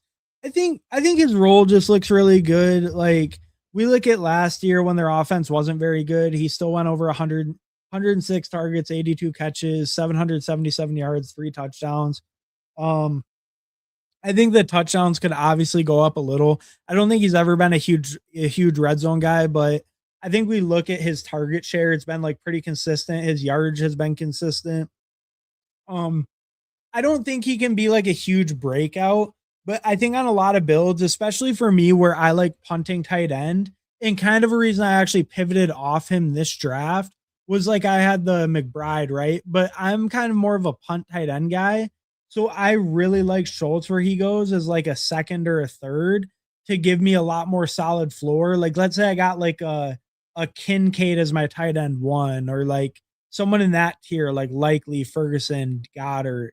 And then I can get like Schultz as a 2, and then like a Helm, Ferguson, Dulcich, Otten, like one of those last tier guys as a 3. And I think I feel pretty comfortable. Or I can do like a Strange or a Juwan Johnson as a 2, and then Schultz as a 3. And I think he just gives me like a really comfortable volume floor as late as he goes, like being like the tight end. What is he? Probably like tight end 25 or so, 23. So being like just that late of a tight end, I feel like he just gives you a really safe just like target floor, reception floor. And there is a little bit of I think touchdown upside if the offense as a whole improves. I think they haven't been that great the last 2 years. So I think if the offense as a whole improves, there's a little bit of upside there. There's probably some risk if the receivers like step up too much that he gets relegated to like 4th option on the team. So I could see some risk there. But I think overall, if the offense improves, he's just going to have like that starting tight end role completely locked down. He's always gotten a good amount of volume, and I just think he goes really late. So overall, I think it's just that. I don't think he's like a huge breakout guy to me or anything. I just think he's a good value and gets more volume than a lot of those other guys that go around him. More like guaranteed volume. You could maybe argue some of the other guys have a little bit more upside, like maybe like a Gunnar Helm has the upside to be better than Schultz. But I also think in most cases he's probably having like less overall targets and receptions than Schultz is. But he could do a little bit more yak wise than Schultz can. So that's maybe the difference. But overall, I just think Schultz's role is so good in that offense. Um, he's Pat Crane's favorite to Danimal. He's Pat Crane's favorite tight end. I don't even watch very much. I don't watch very much like leg up stuff to be honest. I do like their stuff though. So yeah, I mean those guys do like them, and hey, that makes me feel warm and fuzzy inside. I respect I respect big leg up, but I wouldn't say I'm like super in line with their takes in general. But I respect what they say. I listen. But I'm not in line with all of them. You nailed it. Thanks, Hartman. I appreciate it. Appreciate it. I knew you'd like the comp. Yeah, no, that was a fire comp. Oh, the time of your show. That's right. Yeah, yeah. But yeah, no problem, of course. I knew you'd like the comp. That was actually a really good comp. You kind of nailed it. Hard R is insane. Hard R is Digger. Yeah, no, that was crazy. Digga. That's our word. That's his word. I can say Digga. New England, LOL. I was pushing Daniel Jones. I fucked up my boy. Yeah, no, you really did with that Daniel Jones push. Okay, you're Claudius. All right, we'll check out your team in just a second. I'm doing full PPR too, but can't ignore fast puppy payouts. Yeah, no, I agree. The full PPR, it's a little bit disappointing to see a 10K up top of the 150 max. I will say, you look at the structure, it is flatter. So like you can see why it's a little bit lower top payment. Like the whole top 10 is a little bit flatter for that small of a tournament. But yeah, a little disappointing to see that up top of the 150 max. I think like it makes the real grinders not really as interested, like, in trying to grind out a huge amount of them and stuff, right? When that's, like, your top payout to do 150. To do 150 costs 750, and then the top payout's 10K. It's like, "Huh, that's if I get first." That's, that's kinda crazy. Um, the favorite is Jerry Judy, brother, not KC. Yeah, no, it might be the dude that had 400 yards last year. He was on his Tutu Atwell time. Um, I disagree strongly, but, sure. I'm pretty sure Fannon's odds of leading the Browns are above KC. Now that one I could agree with more. I think Fannin has a better shot than Judy for sure. His might be above KC. They could be. Fannin could very well lead them. Mayer isn't the backup. He's a starting inline tight end. Bauer's in the Joker role. Yeah, the inline tight end on the Raiders is like, it's okay. It might give me a little bit, but I'm not too crazy about picking it. And I had McBride up top. It wouldn't have been a bad pick though. I think it would have fit on this team. Hey, what up? Hey, what's up, Fantasy Football Garage? Thanks for stopping by, bro. Appreciate it. And check out Fantasy Football Garage if you don't know. I think he's going live in a couple hours as well. In my draft, I just had to pass on Aaron Rodgers at 211 because I already had 3 QBs. Um, in my draft, I just had to pass on Aaron Rodgers at 211. And at that point, just pick them. Why not? Unless your quarterbacks are good enough, you can still just pick them. No one's stopping you from picking 4. Just take the 4. See, 0 knows. It depends how good they are, but sometimes I would consider it. But yeah, unless you invest the top 100 picks in QBs, I should have 0. Yeah, it does depend though. If you waited a while, like your QB1, like Jordan Love, Baker, Shuck, like you waited a little bit, I think you could definitely pick him as a 4th. It's not crazy. Because it's free, and at that point, it's like if he hits 1 week, it's probably doing more for your lineup than anyone else you could have picked in the 18th. But it all depends, If there was somebody you liked there and you felt like they fit the build better, then it makes sense to pass on them. I had May Kyler. Oh, you had May Kyler Mendoza. Yeah. Yeah. Mayer is tight end 3. That makes sense. Yeah. Yeah, that makes sense to me too. Um, that's the reason I hate drafting Kyler though, since he doesn't have 0% bench risk and the upside is in question. Mm, I think that's a fair statement. I'm willing to believe in the upside a decent amount, but I think that's a fair statement what you said. I'm a little bit more of a believer, but what you said, you didn't say a lie. You didn't say a lie. I just drafted Watson in that one. I don't know what to say.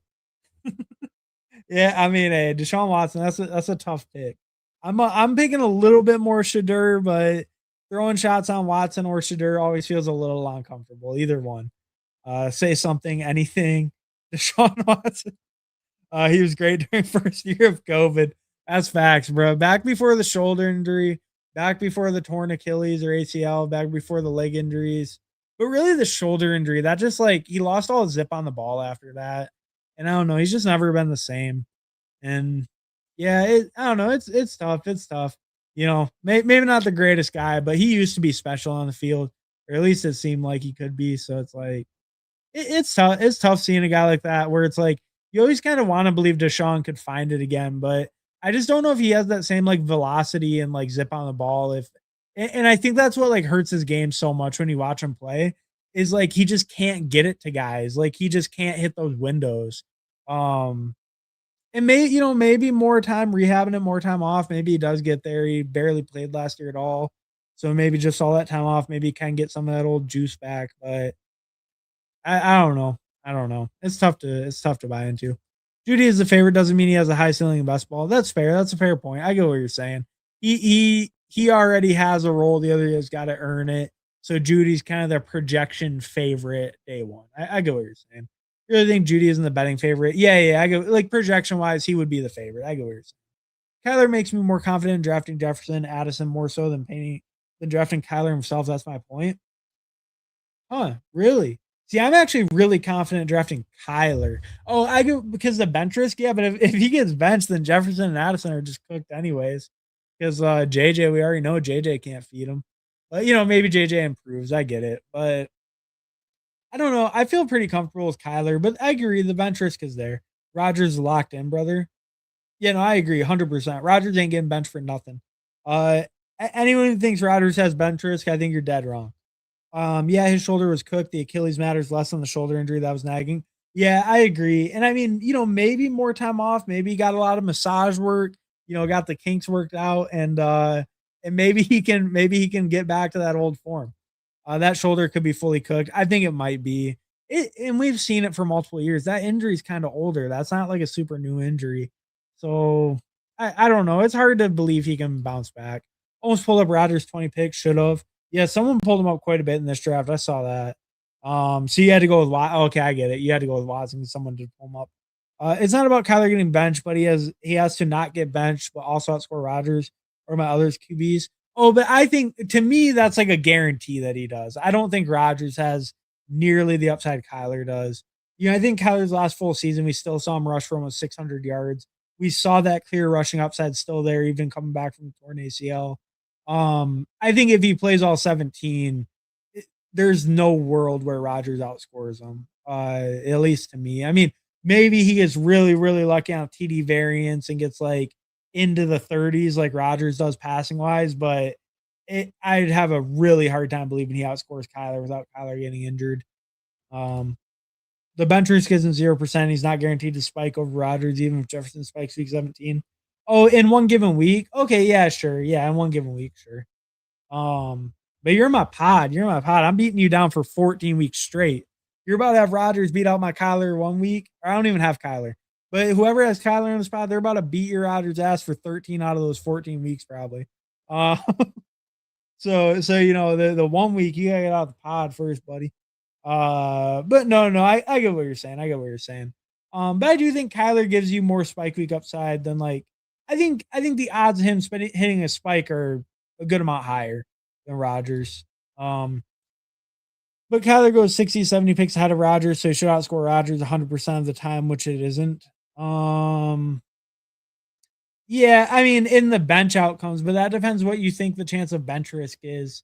And I mean, yeah, it's just tough because that's also assuming that there's bench risk for a guy who was one of the worst starting quarterbacks in the NFL last year of JJ. I mean, I guess Kyler wasn't that great, but he was way better than JJ.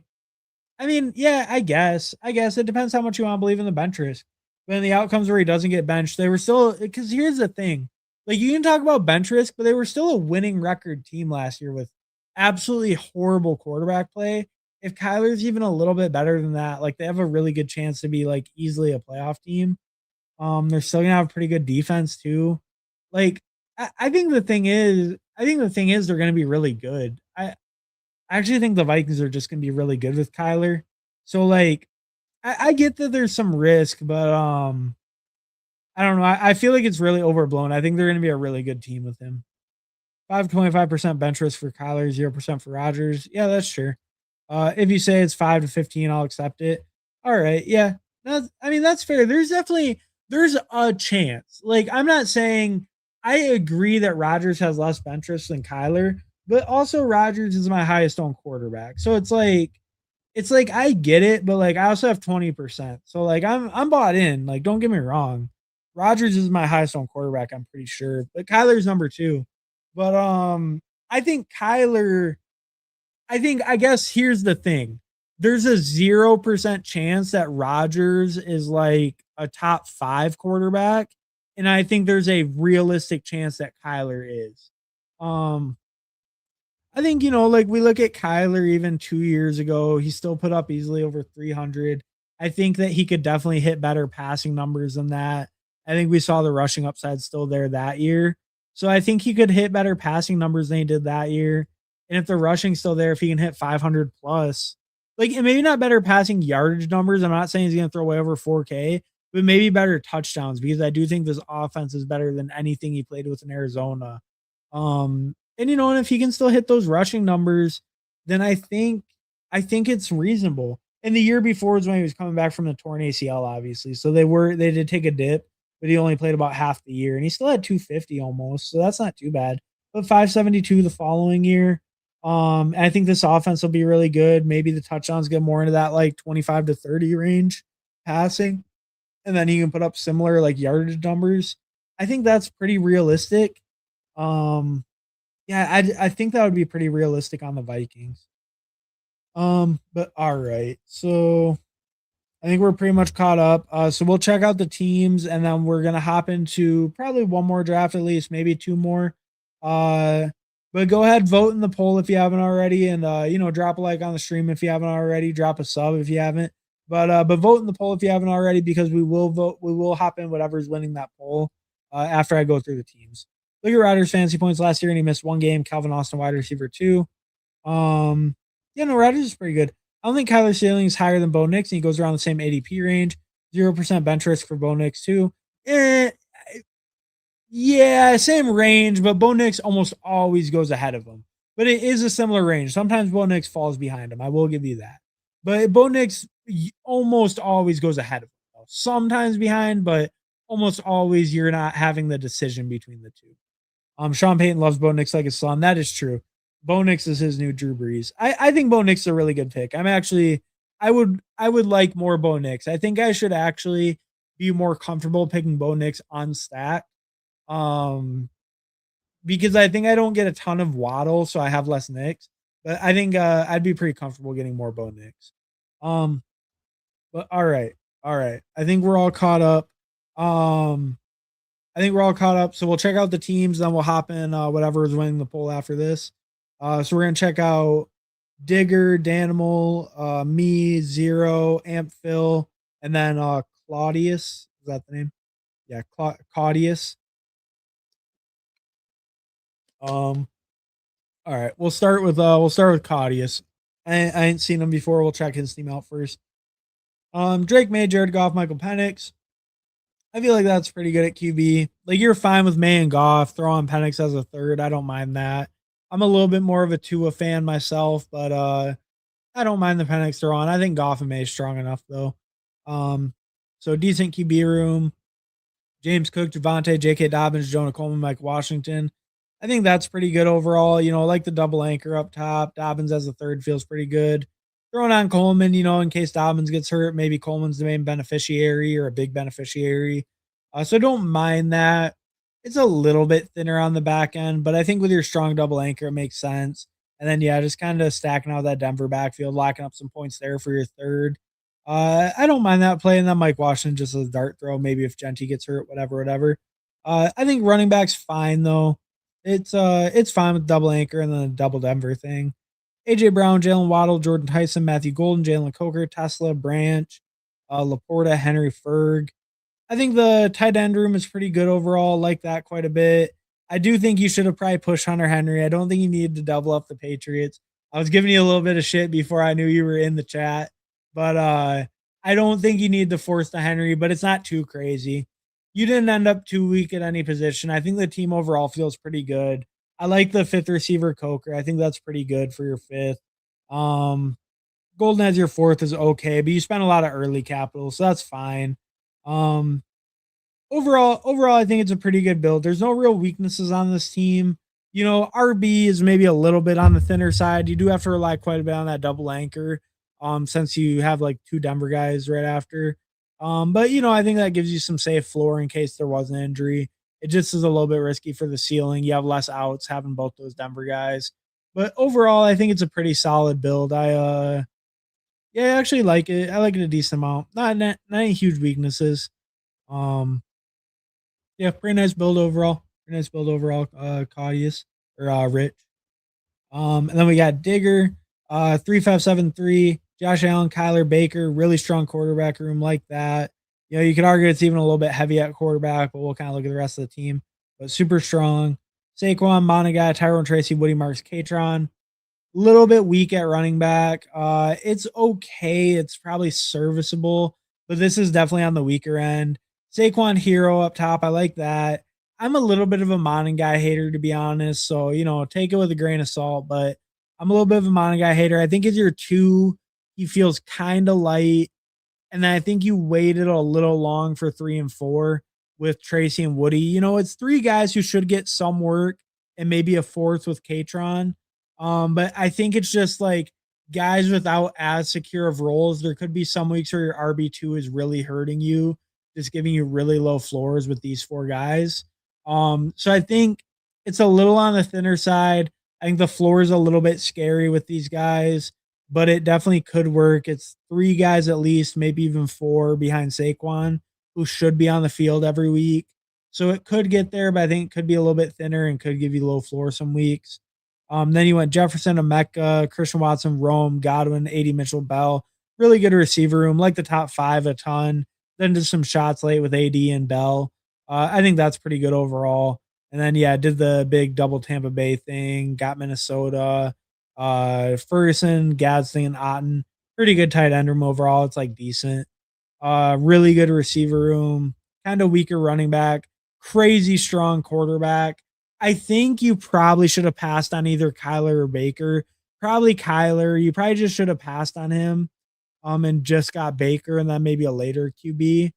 And then you could have put it at running back because that probably would have been a good spot to get back in as well. Is like, let me see. Like who went after that? Yeah, like I probably would have got like a Jonathan Brooks or a Jones or a C-Rod.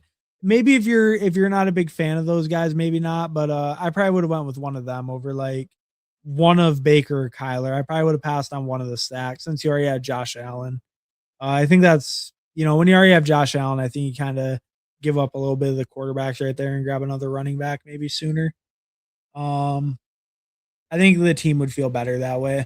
But overall, decent squad.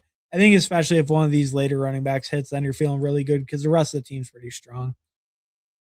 Let's look at Danimal. Yeah, 3573, T Law, Jacoby Brissett, Deshaun Watson. So yeah, I got kind of left behind at QB, but got T Law up top. Got Jacoby, who should be starting week 1, should be good. Had to pull him up a little, but desperate times call for desperate measures. Throw on Watson at the end. Don't mind that play. I think it's okay. It really helps that you got the T Law up top. If Brissett or Watson start all year, then you're actually feeling pretty good with it, probably. Because I think T Law is a pretty strong QB1, but definitely a little bit scary. But obviously, you kind of know that. A little bit scary though if these guys end up getting benched or something like that kind of earlier in the year and you're just kind of relying on T Law. But it definitely could work out. Genty, Walker, Travis Etienne, Jacobs, Marshawn Lloyd. Okay, so kind of like a hyper fragile because you wait till the last round to get Lloyd, but super strong 4 RB build. Lock up that Green Bay backfield with Lloyd and Jacobs. Like that a ton. Crazy strong running back room like that. DJ Moore, BTJ, Michael Wilson, Diggs, Debo, Jawan, Judy, Kraft, Pitts, Goddard. Pretty strong tight end room. Really strong tight end room actually. Um, Receiver definitely takes a little bit of a hit for it.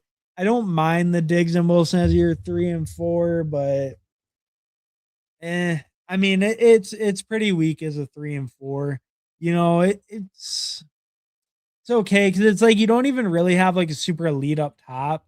DJ Moore and BTJ could be big upside guys, so maybe you do have an elite guy up top. But I think it's kind of risky at receiver. That feels pretty thin to me overall. Um, it could get there, especially if Debo and Diggs are pretty good risers, if they get good landing spots. I think it could be okay, and you did take those guys who can kind of like gain you value afterwards. Um, it does feel a little bit on the thinner side for me. I feel like this team didn't need all this tight end firepower. Like it probably really didn't need like the Dallas Goddard or like Pitts. Like one of them probably could have went. And I like both those guys where they go. I actually like all 3 of your tight ends where they go. But I think it might be just a little bit too heavy a capital since you did get like the Kraft in the 80s and then Pitts and then Goddard all kind of in like a tighter range. I think some of that could have probably went to receiver or maybe like quarterback. Maybe there would have been a spot there too. Um, Overall, I think it's a decent build. I think if you're receivers, if these free agent guys kind of pay off, you can probably get there. Your flex is probably strengthened by tight end being so strong. Running back is crazy strong as well, which I do think kind of takes away from the stronger tight end build going with the hyper fragile because it's like the point of the really strong tight end build I feel like is to help your flex, but that's also kind of an idea behind the hyper fragile I feel like because you have those 4 crazy strong running backs up top. So it's like you're kind of hoping one of those hits your flex, but then you have like Kyle Pitts behind Kraft, so it's almost like you're hoping he hits your flex. Um, I think it just kind of takes away from each other, and you feel it a lot at receiver. where that wide receiver 3 spot might be lacking some weeks, and that might really just hurt the overall floor of this lineup. But like I was saying, I think it's okay. I think the free agent guys could get you there. And I'm kind of a Michael Wilson hater. So maybe if I'm hating a little bit too hard, maybe he helps get you there as well. But overall, decent build otherwise. I like the other rooms. Quarterback kind of got left behind, but T-Law might get you there. All right, let's look at we'll skip unders that because I don't think he's watching. If anyone wants me to look at undersets, let me know and we can look at it. But we'll probably skip it. 3582 for 0. Yeah, 0. 3582. Bo Nix, Malik Willis, Tua. It's fine. It's maybe a little bit on the lighter side. You got some value on Malik. Push Daniel Jones. Should have picked him instead, probably, but got a little value on Malik. Why not? Got to be a value hound out in these streets. Nix, Willis, Tua, though. It's all right. Maybe a little on the lighter end for me. I don't love Willis as a 2. I think he has bench risk for sure. And then 2 obviously has bench risk. So I think it's a little thinner, but it's okay. It can definitely get you there. C-Mac, Quinshawn, Tony Pollard, Tank Bigsby, Alvin Kamara.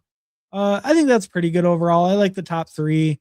I think that's a solid, kind of like a hero, but then like the 2 after that should be pretty solid workload guys. Then just some upside swings with Bigsby and Kamara. I think that's pretty good. Like the 3 running backs on like the 2 swings after. London, Devonta, Tet, Sutton, Jacoby, Trey Tucker, Jalen Tolbert, Jahan Dotson, Warren, Travis Kelce. I feel like Warren Kelce, that's a good tight end room. Receiver's pretty solid. Jacoby as your 5th, Sutton as your 4th. I like that. London, Devonta, you got a decent value on Tet. Yeah, I mean, your receiver room's really solid. Take some shots late with your Miami. You take a shot late with Atlanta. Don't mind that. Get Trey Tucker as your 6th. So, yeah, receiver's really strong. I think running back's pretty good. Quarterback, like I said, a little bit weaker. Tight end's pretty good. Yeah, overall, I think it's a good team, though. I like it overall. Pretty solid. Pretty solid squad. And then let's look at Amp Phil. Amp Phil 2583, Jaden Brock Purdy. Good 2 QB room. Like that a lot. Definitely strong enough to stop at 2. Bijan, Monty, Corum, C-Rod, Emma Johnson. I think that's a pretty good room. I like that. Kind of a double anchor with Bijan and Monty. Get a strong, split backfield guy on a really good team with Corum. Kind of another split backfield guy on a good team with C-Rod, like that. And then Emmett, just late dart throw, rookie upside. So overall, pretty good running back room. Rashi, Olave, Evans, Metcalf, Omar, Trey Harris, Ridley, Knoll, Kittle, Okonkwo, Barner. I think tight end's pretty solid. I think receiver's pretty good too. I like that. 3 by Evans, that's a strong top 3. Then you get DK as a 4th, which is pretty good. Wait a while after that, but then throw on some volume. I think that's pretty reasonable. Yeah, I think pretty solid squad. No real big weaknesses or anything. Solid tight end room.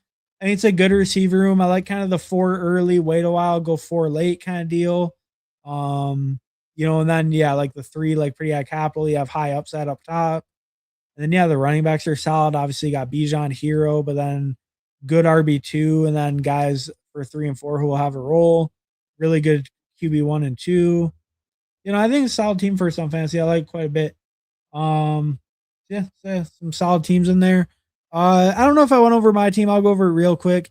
3582, Darnold, Mendoza. I think it's a pretty good QB room. I think the Mendoza add-on makes sense because a little bit lower upside with Darnold. I think it, feels decent at the end. A-Chain, Bucky, Jalen Warren, Jonathan Brooks, Tyler Algier. I think that feels pretty good overall. Got the value on Brooks, which feels good.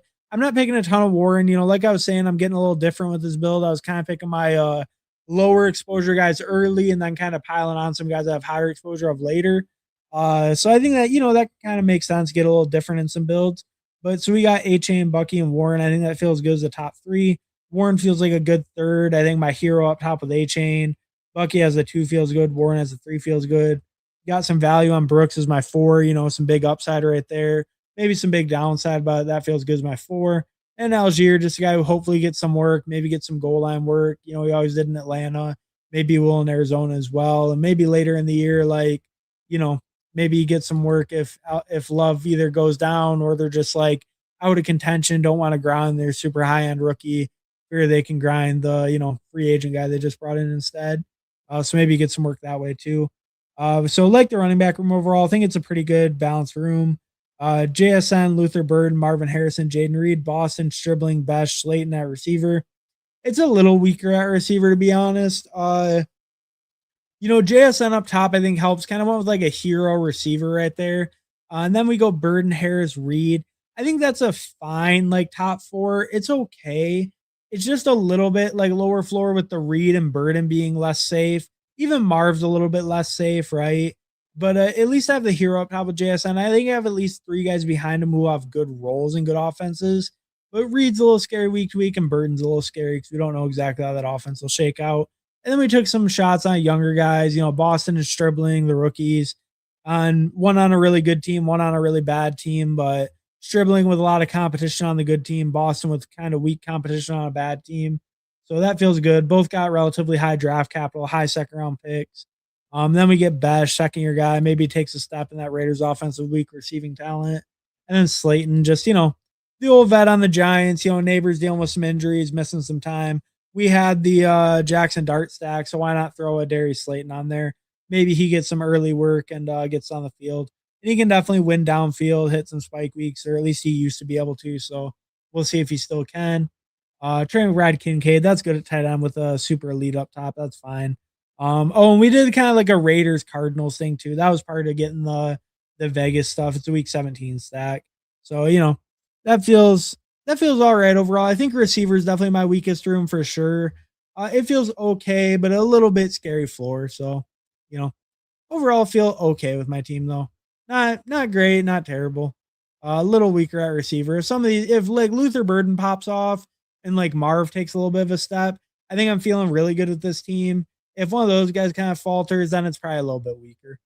All right, so we'll go ahead and check the poll, see what's winning, and then we're gonna hop into that draft. And if you're watching, if you haven't already, please drop a like, subscribe. If you haven't already, helps the channel grow, and helps make more videos and all that good stuff. But all right, I'm behind in the chat by a little bit. Actually, I'm not too far behind. Okay, we'll catch up a little bit and then go ahead vote in the poll if you want to. We'll go in whatever's winning. We should actually what we'll do real quick, we're gonna make a new poll. That poll is still going. I know it'll probably just end up the same way, but we'll just real quick make a new poll while I catch up on chat. Whatever's winning. It's probably just gonna be the fast puppy again, but we'll just make it real quick in case you guys I saw Eliminator had quite a bit of votes. So end poll. I saw Eliminator was getting quite a bit of votes, so I don't want to schmaz people because I left the same poll up. All right, what we so we can either do BBM, puppy, Eliminator. And then we can also throw in the Frenchie PPR. I don't think anyone's doing that. It seemed like it was between Eliminator. It seemed like Puppy was smoking it, but we'll give Eliminator its fair shake. I don't want to screw it because I left it open. I got a couple comments, so we'll catch up there, and we'll hop in whatever wins. Probably a fast puppy though. That's fair. Either way, it's a good conversation we had. Yeah, about the bench risk. No, it's fair, but I think the range he goes in is clearly like a pretty big fall off at QB as well. Um, I don't know. It's just so hard. There's also that idea of like play like you're right. Teams that I pick Kyler, they're bad enough that he's getting benched. It was just a bad bet anyway that I don't really believe that's how it'll go. Um, so it's kind of like it's a mixture of stuff too. Like there is a universe he gets benched. But also, the Vikings were 9-win team last year with quarterback play, and I think it'll be better with Kyler. So that's what makes it tough. Where like, yes, you got to be humble and acknowledge, but at the same time, it's like, well, then he's just a bad anyways. So it's almost like how much does it really matter? Um, because I don't think Kyler's like a Justin Fields or Willis bet where it's like, oh, maybe he's good for fantasy, but like I think if Kyler's getting there, the Vikings offense, um, in my leg up those Kyler a lot more than me, even though Schultz is also my favorite tight end. Yeah, that's fair enough. That's fair enough. Maybe I am just a leg up, but No, I mean, it makes sense. The Kyler bet makes sense. Fuck Harvey. Hey, fair enough, fair enough. I might make a note, week 17 correlations. That's fair. I snapped the Knicks, but I never let them follow my pods. I had to adjust when he there you go. There you go. Listen to the Bo Nix snipe I like. Uh, Sorry, but Sutton are so easy for me. Your Sutton one before me. I got something at like 90. Yeah, I got something at 92, brother. Yeah, Sutton went after you. You passed on Sutton. You got Sutton at a good ass price. I saw that actually. Thanks, appreciate your knowledge. Team sucks. You're a good. I appreciate it, Dan. Well, and hey, we all get left behind a little bit at certain positions, but I you know, is someone's got to have the team that feels a little bit less comfortable every time, right? Hartman being too nice. I, I try to be a little nice, but I think see that's the thing. That's you figure out how the host grades, what kind of curve they grade on, and then you know what I'm saying about your team if you're a real viewer. But if you're not a real viewer, then it's like, oh, I'm just kind of being nice. Then it's like if you've seen a few, then it's like when I'm like, "Ooh, it's a little questionable," I'm really saying, oh man, that fucking sucks. Like so you kind of get the feel, right? The vibe switch. So that's why because it pulls in the new people, and then when then you know. Let him draft you on a curve. Yeah, no, we get 0, but he's got the green badge. He's honestly one of the sharpest. You are 2-0. You guys are good. And I appreciate it, man. Well, hey, we know you're sharp too. I know you're sharp. I've seen these, but no, I do. I, hey, we know zero sharp. Yeah, I think I agree with this too. We're all sharp. I think most of the people who are consume a lot of content are just drafting a lot. It's like you get sharp regardless on just how to structure teams and how to build. And just what works in best ball, right? Just in general by consuming the content and by even just getting into drafts or just doing research.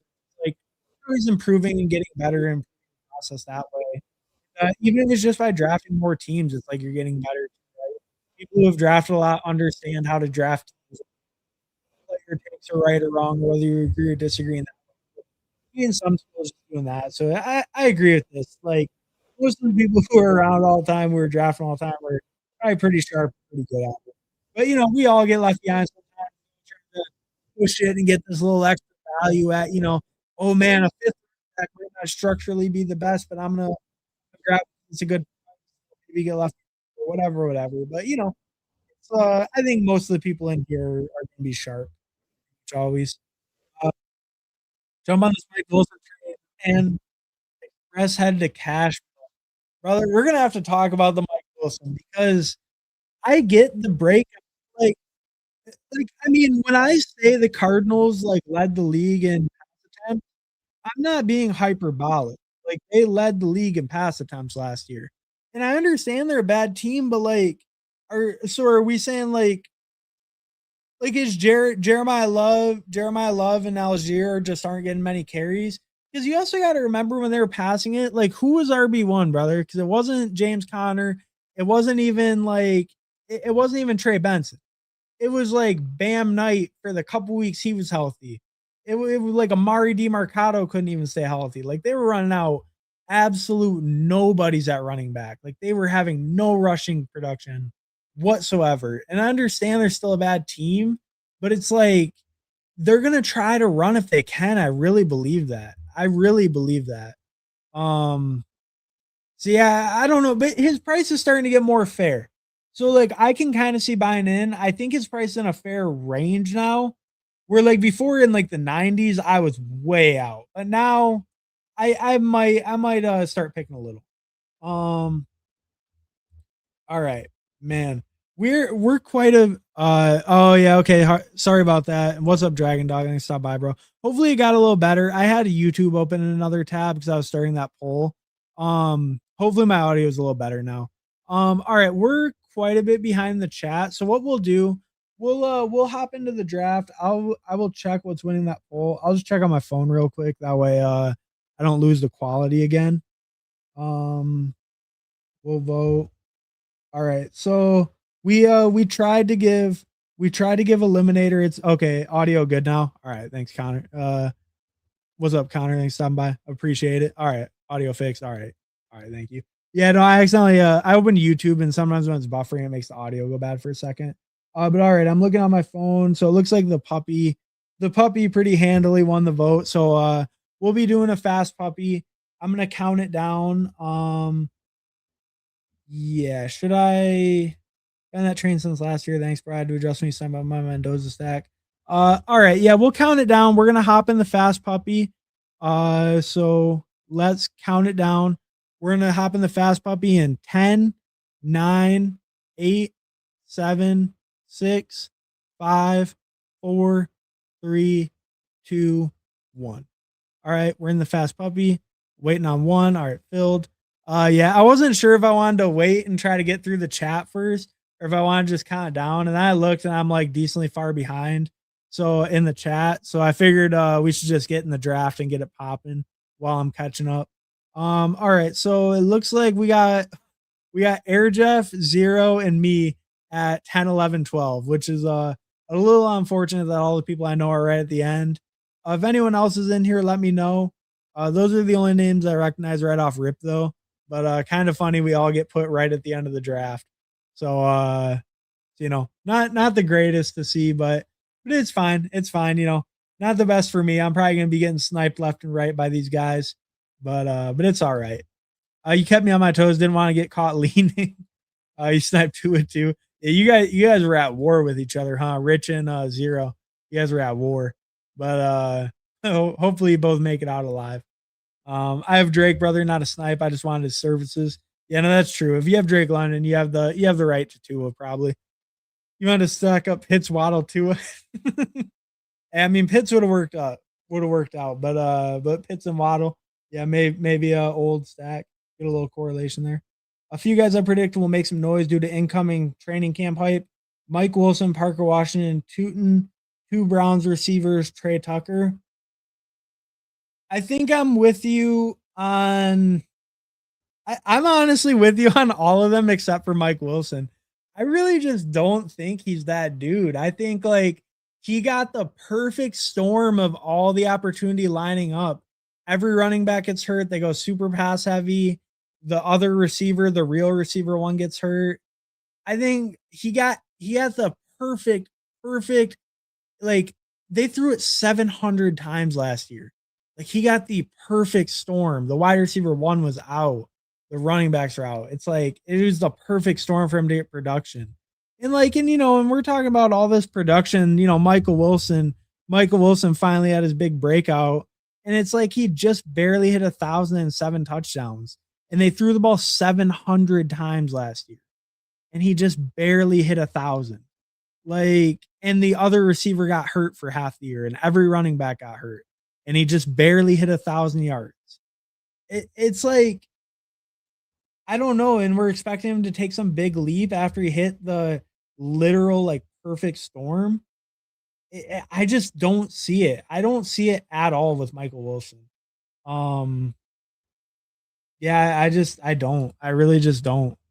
I think he just got insanely lucky. And it's not like I think he's the worst player, but I don't think it's a good team either. Is the problem. And it's not a quarterback I believe in. It's not a team I believe in. I think he might be an okay player, but I think it's a horrible spot. His best scenario is third best pass catcher on the team on a bad team with a bad quarterback. At least in my opinion, that's how I view him. That's all I can, I guess, really see. We'll take James Cook. James Cook, top running back. That makes sense. I don't know. Is there anyone I don't have comboed with him much? I don't have any Chase Brown, James Cook. Let's get some of that. Why not? I think Chase Brown's a fine pick in this range. I do obviously prefer Saquon and Hampton and even Walker to him, but I didn't have any Chase Brown with James Cook. We'll go to a different combo in my portfolio. That's fine. Puppy's a fine spot to diversify it. You're right, London Trump's branch. Yeah, that's true. Trey Tucker already been making noise. Hell yeah, brother. He did it like week 5 last year, whatever it was. It was one of those late round stack darts. Kubiak loves him some Trey. I agree. I'm in on Trey Tucker as long as they don't bring anyone in. But I'm pretty in on him in general. And, we're just hoping that no free agents come in. And if none do, then he should rise pretty significantly, probably. Him and Naylor, even, to be honest. I'm more of a Trey Tucker guy, but they should both probably rise just as far as like making bets on clearly probably the top two Raiders receivers when like if no Diggs or Debo come in, they should probably both rise. So they're probably both good picks. If Trey and Downs were same ADP range, I'd click Trey over Downs. Fair enough. He has a long way to go. I mean, but if they don't bring anyone in, I think Downs has a pretty good runway as well. Um, yeah, I think Downs has a pretty good runway. And I think Downs has definitely shown more than Trey Tucker on the football field. As far as like consistency and efficiency, I think he's shown more. And I think, if Pittman's gone, they don't bring anyone else in. Downs does have a chance to step into a bigger role.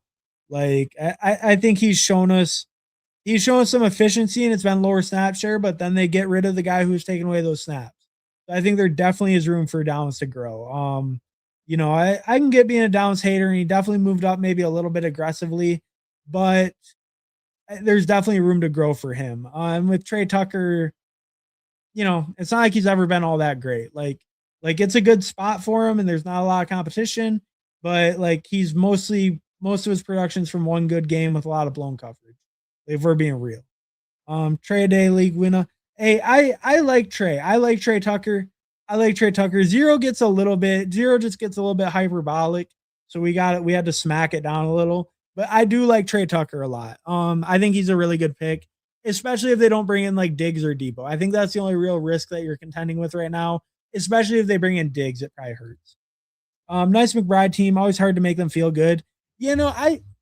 I agree. I think the elite tight ends can always feel a little worse. I think on that team, it was like my receiver room felt a little bit shaky.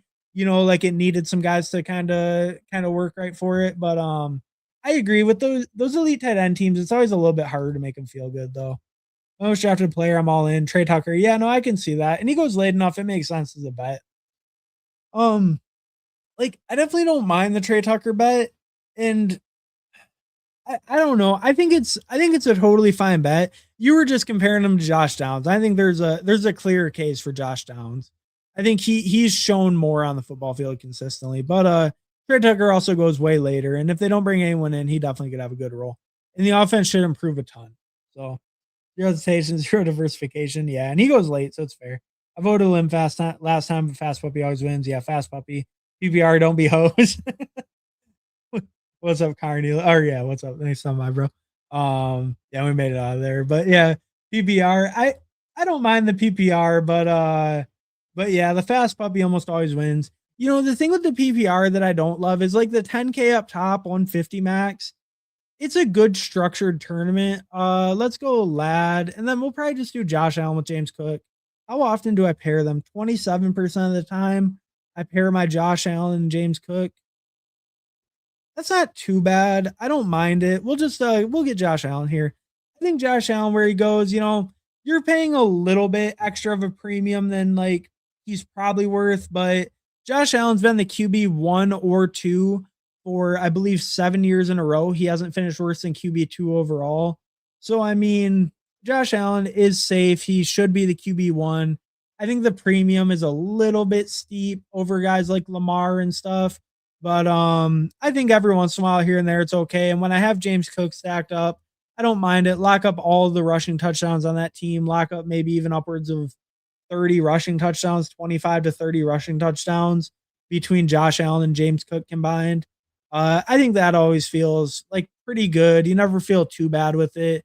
It just feels like a little bit of a heavy premium on Josh Allen always, but there's a reason he goes for it. He's consistently proven he's either QB 1 or 2. Basically, if Lamar is not healthy, Josh Allen's almost like guaranteed QB 1. And if Lamar is healthy, then it's probably going to be one of them. Number 15, like, hey, Heart Zero Moolah. What's up, Fancy Dog? Thanks for stopping by, brother. Always appreciate, always good seeing Fancy Dog in the chat saying what's up to everyone. Hi, Fancy Dog. Well, I did say I don't like drafting Kyler for that reason. Jefferson, Addison are talent bets. Yeah, okay, that's fair. That's fair. I can see that. You have some echo distortion on the mic. Yeah, I don't know what I can do for that. We got the echo cancellation on. That might have been earlier when I was having the echo issues. It's because of the poll in StreamYard. Oh, okay, maybe that was earlier when I had the YouTube open. So it should be good now. They might pop up here and there, but hopefully we're doing okay. But I might have a little bit of echo distortion. I don't know, I could get some of the background music popping or something. We could try that out. I don't know. We could try for the first time ever. We could try some background music. Let me Yeah, we could try that out. The issues were probably mostly from the having having the YouTube open, but we can try it. Tell me we're gonna feed the Ducks. Classic. We're going classic. Music. Let's see how loud it is. All right. Obviously, my audio is gonna sound like shit for a minute or two. You know where we're going. Hopefully, I come back. I'm listening to myself. All right. All right. All right. I think we're cooking. We're cooking. We got the Ducks going. This is a real best ball stream now. I ain't never done background music before. I don't know. I don't have a real strong feeling on the background music. I just never turned it on before. But let me know. Let me know if you prefer the background music. If you don't, I'm kind of curious. I've never really had a strong opinion on it. But if people in general prefer it, I am cool putting like background stuff. I can even download more background stuff too, like to have different stuff than just the norm. But let me know what you guys think, if you guys like the background music or if you don't. Yeah, and sorry for the bad I think the bad audio looks like it was mostly earlier when I had that YouTube open. I think it makes me like start like clipping and having some lag and stuff. So sorry about that. Hopefully that's all good now. And we just got, the classic Ducks popping. On Aloha, what's up, Air Jeff? Thanks for stopping by, bro. Appreciate it. Aloha to you. All right, here, we'll go Jordan Tyson. I think Jordan Tyson is a pretty reasonable pick. I don't really want BTJ because I have so much week 7 buy right now. I think I want to avoid it. Tootin is a little intriguing. Lamar is a little intriguing. Tootin is pretty intriguing to me. I do love me some Tootin time. As you can see, I have 15%. And this is why, because he falls to pick 61. I just said I don't want more week 7 buy. We do it anyway because we got Jordan Tyson. He was a week 8 buy. So since we went away, then that afforded us the ability to go week 7 buy immediately after. No, but I think that's a really good price on Tootin. I like that quite a bit there. It was tough. I was thinking about pulling up Marv. If a different receiver was there that didn't have a week 7 buy, like if it wasn't BTJ, maybe I pivot and go like receiver. But I have so much Marv. I didn't really feel like pulling him up. Like every other receiver there is the Jags guys who go, who have the bye week 7. So I think it made sense to grab a different buy and then still go Tootin because there weren't a ton of other good options. The best option probably would have also been like quarterback, but I already had Josh Allen. So, just not a great way for the board to fall to me, but I think it went okay. I got a good Tootin price out of it, and I don't mind picking Jordan Tyson there. So it went okay, but not the best fall of the board to me. Like even a Warren or something would have been kind of easier in that spot, maybe than some of those picks. But it's okay. Oh yeah. Yeah. Okay. Okay. So that was at 6:31. So hopefully, okay. Okay. Let's see. Cutting out sounds better now. What does that word mean? Which word? Audio is back. We're back. Okay. Okay. Okay. So it was definitely when I had the YouTube open. So hopefully we're good, but we still do have the music. Let me know if you like the music or not. Yeah, no, you were absolutely right. I was definitely going to take Bucky if you didn't. I even took Tootin, and there was a chance I pushed him. Hey neighbor, yeah, no, again, huh? We got it again, back-to-back drafts, kind of crazy. I think Wilson's a very good NFL receiver, but his ceiling is nowhere near Marv at Gap for Life. I think I pretty much agree with that. He can be a good pick at his price now, and I click him, but he's not better than Marv, and that's okay. I agree with that, and I do think at his price, there's more of an argument now. I might be being a little bit too much of a hater on Michael Wilson. I can kind of see it, but I think just now with his price dipping more, is he kind of getting interesting to me. I think in the hundreds, I agree. I promise not to snipe. I draft the best team I can, and that's all. Hey, Air Jeff, you draft the best team for you. Never, at least for me, never worry about sniping me. I might make some offhand comment if you do, but just know I don't care. Build your best team. Build whatever you think makes you the best team, and that's what you should always do. So yeah, definitely do that. Definitely do that. But yeah, don't worry about the snipes. Oh well, I jumped in at 8 seconds. Must be quite a delay. Huh. Yeah, no, that's kind of surprising. I mean, I guess it did get pretty close to the fill. So yeah, maybe a decent delay on it. Just missed it. Good luck with the draft, boys. Ah, damn, we almost got a couple of you guys in here, huh? Yeah, I mean, that's too bad. I mean, it did feel pretty quick, I guess, after I joined. You know, Air Jeff and Zero were pretty quick on the trigger. So I think, yeah, it must have just filled one that was like already pretty close to filling. So I'm fortunate we weren't able to get even more people in. But at least we got a couple. Yeah, and Zero never misses. No, that's true. Yeah, Zero never misses. That one was full. I was second last. Okay, yeah, I jumped in early. All right, yeah. So we just happened to get one that was really close to filling. Catching the PPR street soon, Spencer. Oh yeah. No, they're live pretty soon. They're live in about 40 minutes or so. But yeah, no, I'll probably be hopping over there. You know, I'm not super into the whole PPR contest that they drop, but I'll rip them here and there. I did a couple yesterday. I do my and if anyone's new around here, I do Frenchie Friday streams every Friday. So whatever they drop for the Frenchie, I will be doing it. So do I want? I probably don't want Ramondre. I want my fourth receiver. I'd like a little more receiver help. I pushed it a little bit at receiver. I want to double tap. My running backs are strong. But if anyone's newer to newer around here or anything, every Friday, whatever they drop for the Frenchie, whatever new format it is, I'll be ripping a couple of them. So can't promise I'll do them the best, whatever format it is, but I will be trying them. I will be trying my best to figure out the format. So every Friday, that's definitely something to come and check out, come and hang, draft some of those. But so I was ripping some of those yesterday, but I'll probably try hopping one with the best ball draft addicts in a little bit. If they're doing the PPR or the puppies, I might try to hop in one with them too. Josh Downs may never barely hit 1,000. Haha, Wilson is a dog. That's true. Josh Downs, I mean, yeah, but he has the opportunity this year. I think the rules there, and Josh Downs is a little dude, but he has proven, like, I don't know, he can win. He can win on the football field. It's just, will they give him the snaps? I think he can even win outside a little bit, but will they give him the snaps? I know he's a small guy, but I think he's showing the efficiency. And can it ramp up?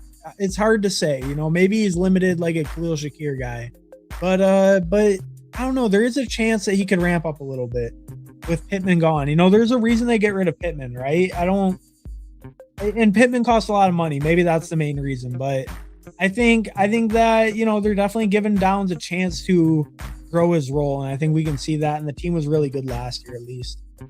Most wide receiver twos in the NFL can't do what Wilson did last year. I don't know if I agree with that. Give most wide receiver twos in the NFL, take the wide receiver one away and have a quarterback throw it 45 times a game. Like, I don't think you understand what that volume is. I don't think you're, not that you don't understand, but I don't think you're giving enough credit, how absurd that volume is. That's like a top 20 pass rate, top 10 pass rate probably all time. Because first half of the year, they weren't even passing that heavy and they still hit 700 passes. I don't think you're giving it nearly enough credence for how insane that pass rate is. That's like Joe Burrow shit, if not heavier than Joe Burrow every game. It's just so high pass rate. It's so unsustainable. You got a soft drafter in the 111 spot. You should dominate this room. What's up, Go Easy Cards? Thanks for stopping by, bro. Appreciate it. A little wink and cheers.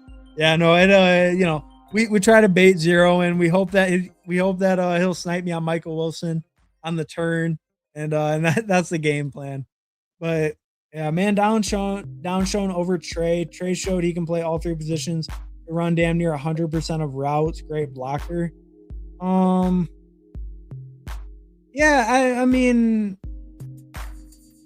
I guess he just hasn't really shown that he can like command a good target share. That's the problem. He's always kind of been like mostly running cardio, and then his best game is a lot of blown coverages for the most part. I feel like there's a reason that they have him run cardio all the time, like because he should be on the field, and the offense was really bad. So there's a reason for like him being on the field and him not getting quite as much work. But there's also like he doesn't command a huge target share for his routes, right? But if there's relatively low competition, then I think that, you know, he can definitely like have a pretty big role as far as routes run. And if the offense overall is more efficient, then yeah, I think he has that big upside there. But I don't think he's shown a ton on the field, like as far as production. I don't think so. I think he had like one really big game and it was mostly broken stuff. And then other than that, a lot of it's just been like the route numbers. Wow, giving me Jackson Dart there? That's crazy. Thank you for the gift. I appreciate it. We're probably almost definitely gonna take Jackson Dart. And then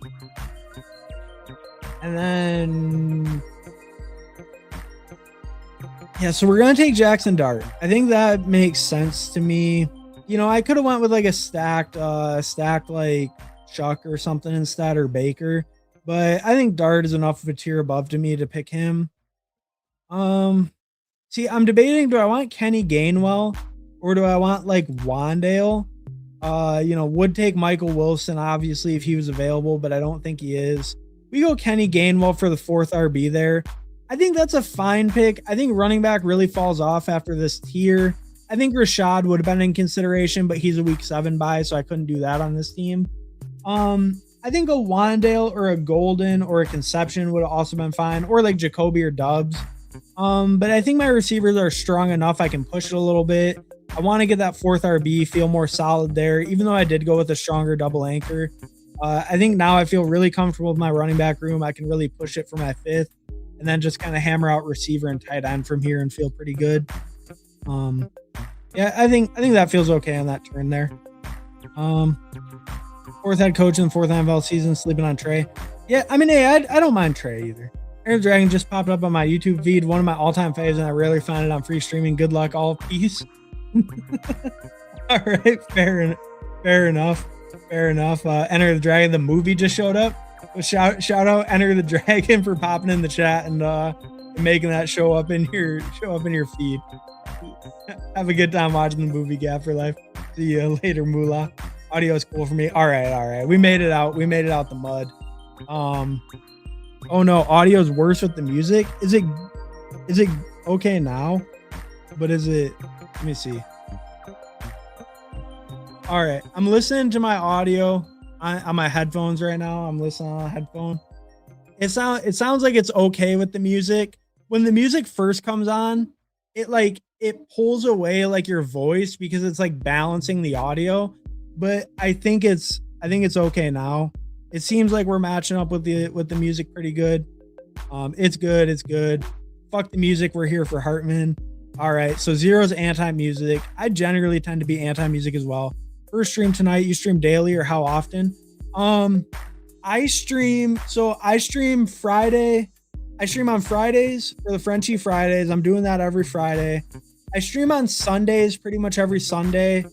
And then I'm trying to hit a couple in the week, like maybe like one on Monday or Tuesday.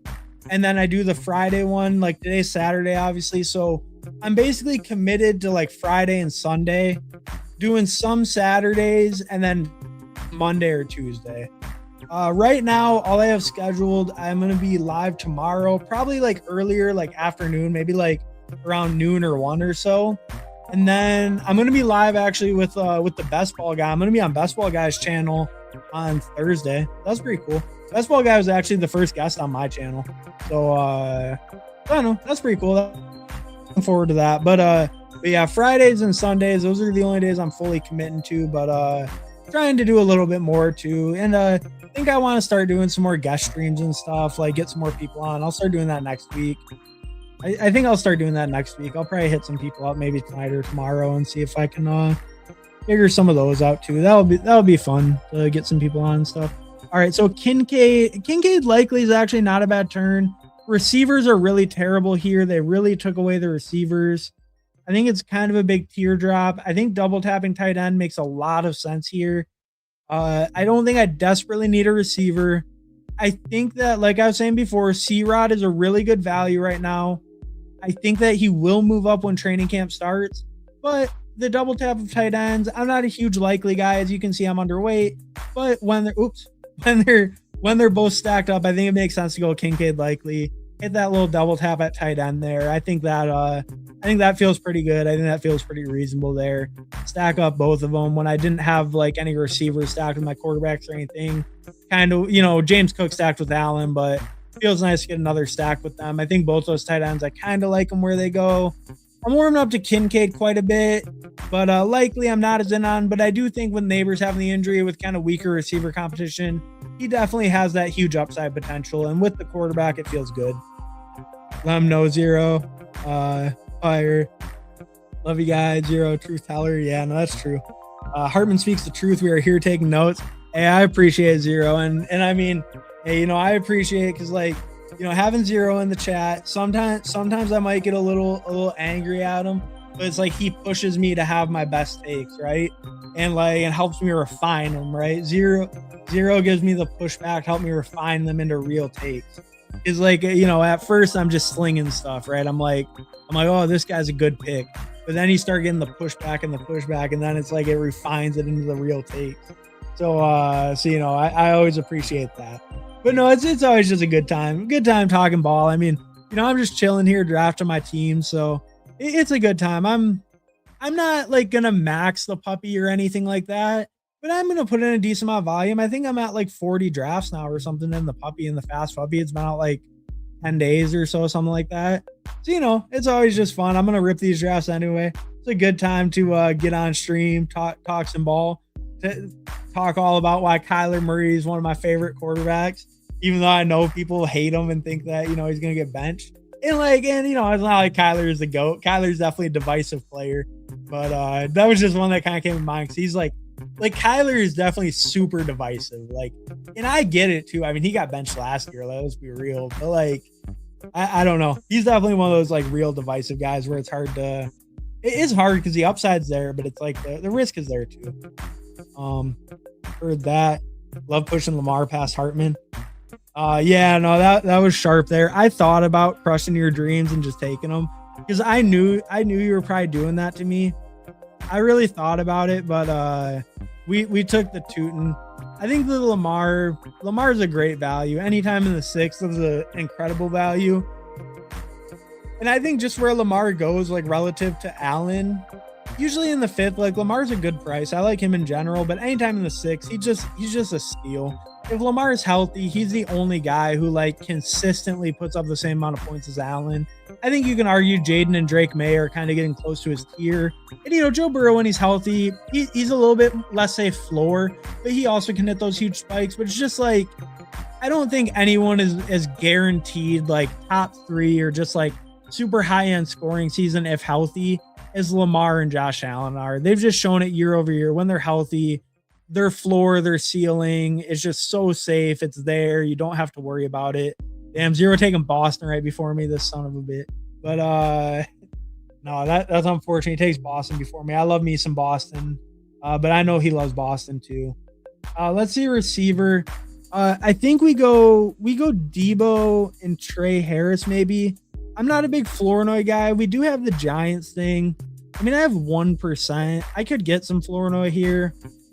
I do like Tajay quite a bit as well.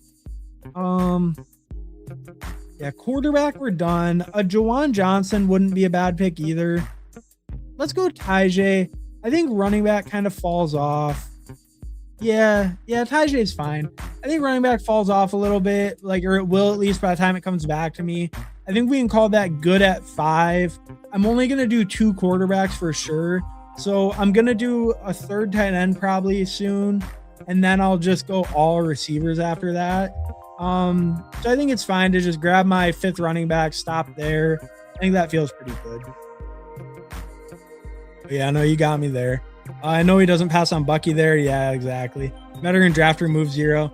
Yeah, no, he read me like a book. He had me downloaded for that turn because 100% chance I was taking Bucky. and like a 5% chance I take Lamar. You know, we rerun that scenario 20 times.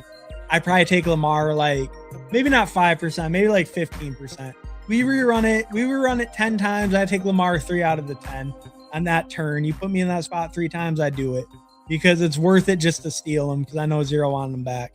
Learning from the best. Yeah, no, you played me like a book.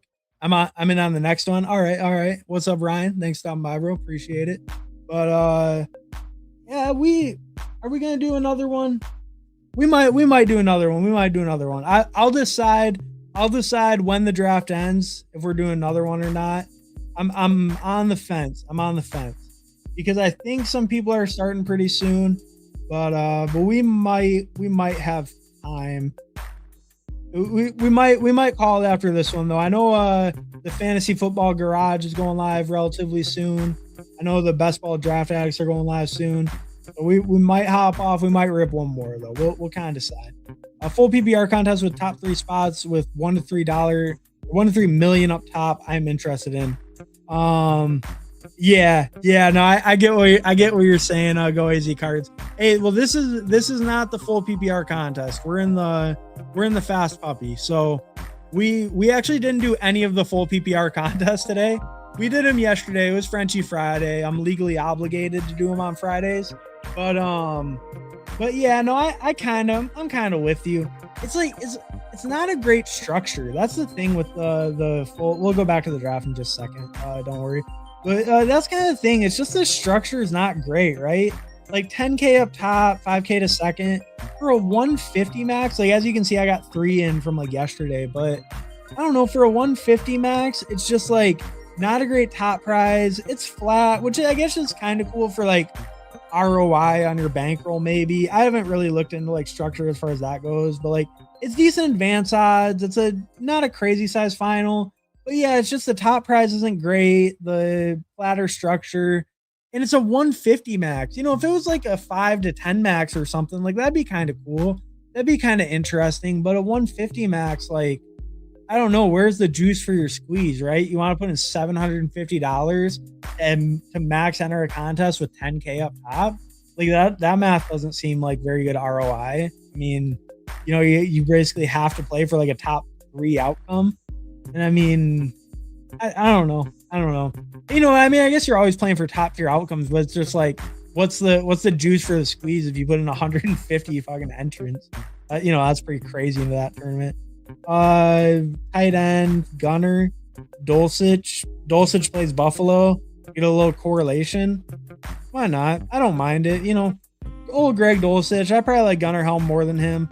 Not a huge Kate Otten guy, but it's fine. Let's get a big Miami bring back. Let's just do a big Miami bring back on the Buffalo. Do I believe in Malik Washington very much? No. You can see I have 3%. But as of right now, you know, none of the guys on that Miami passing offense are very proven.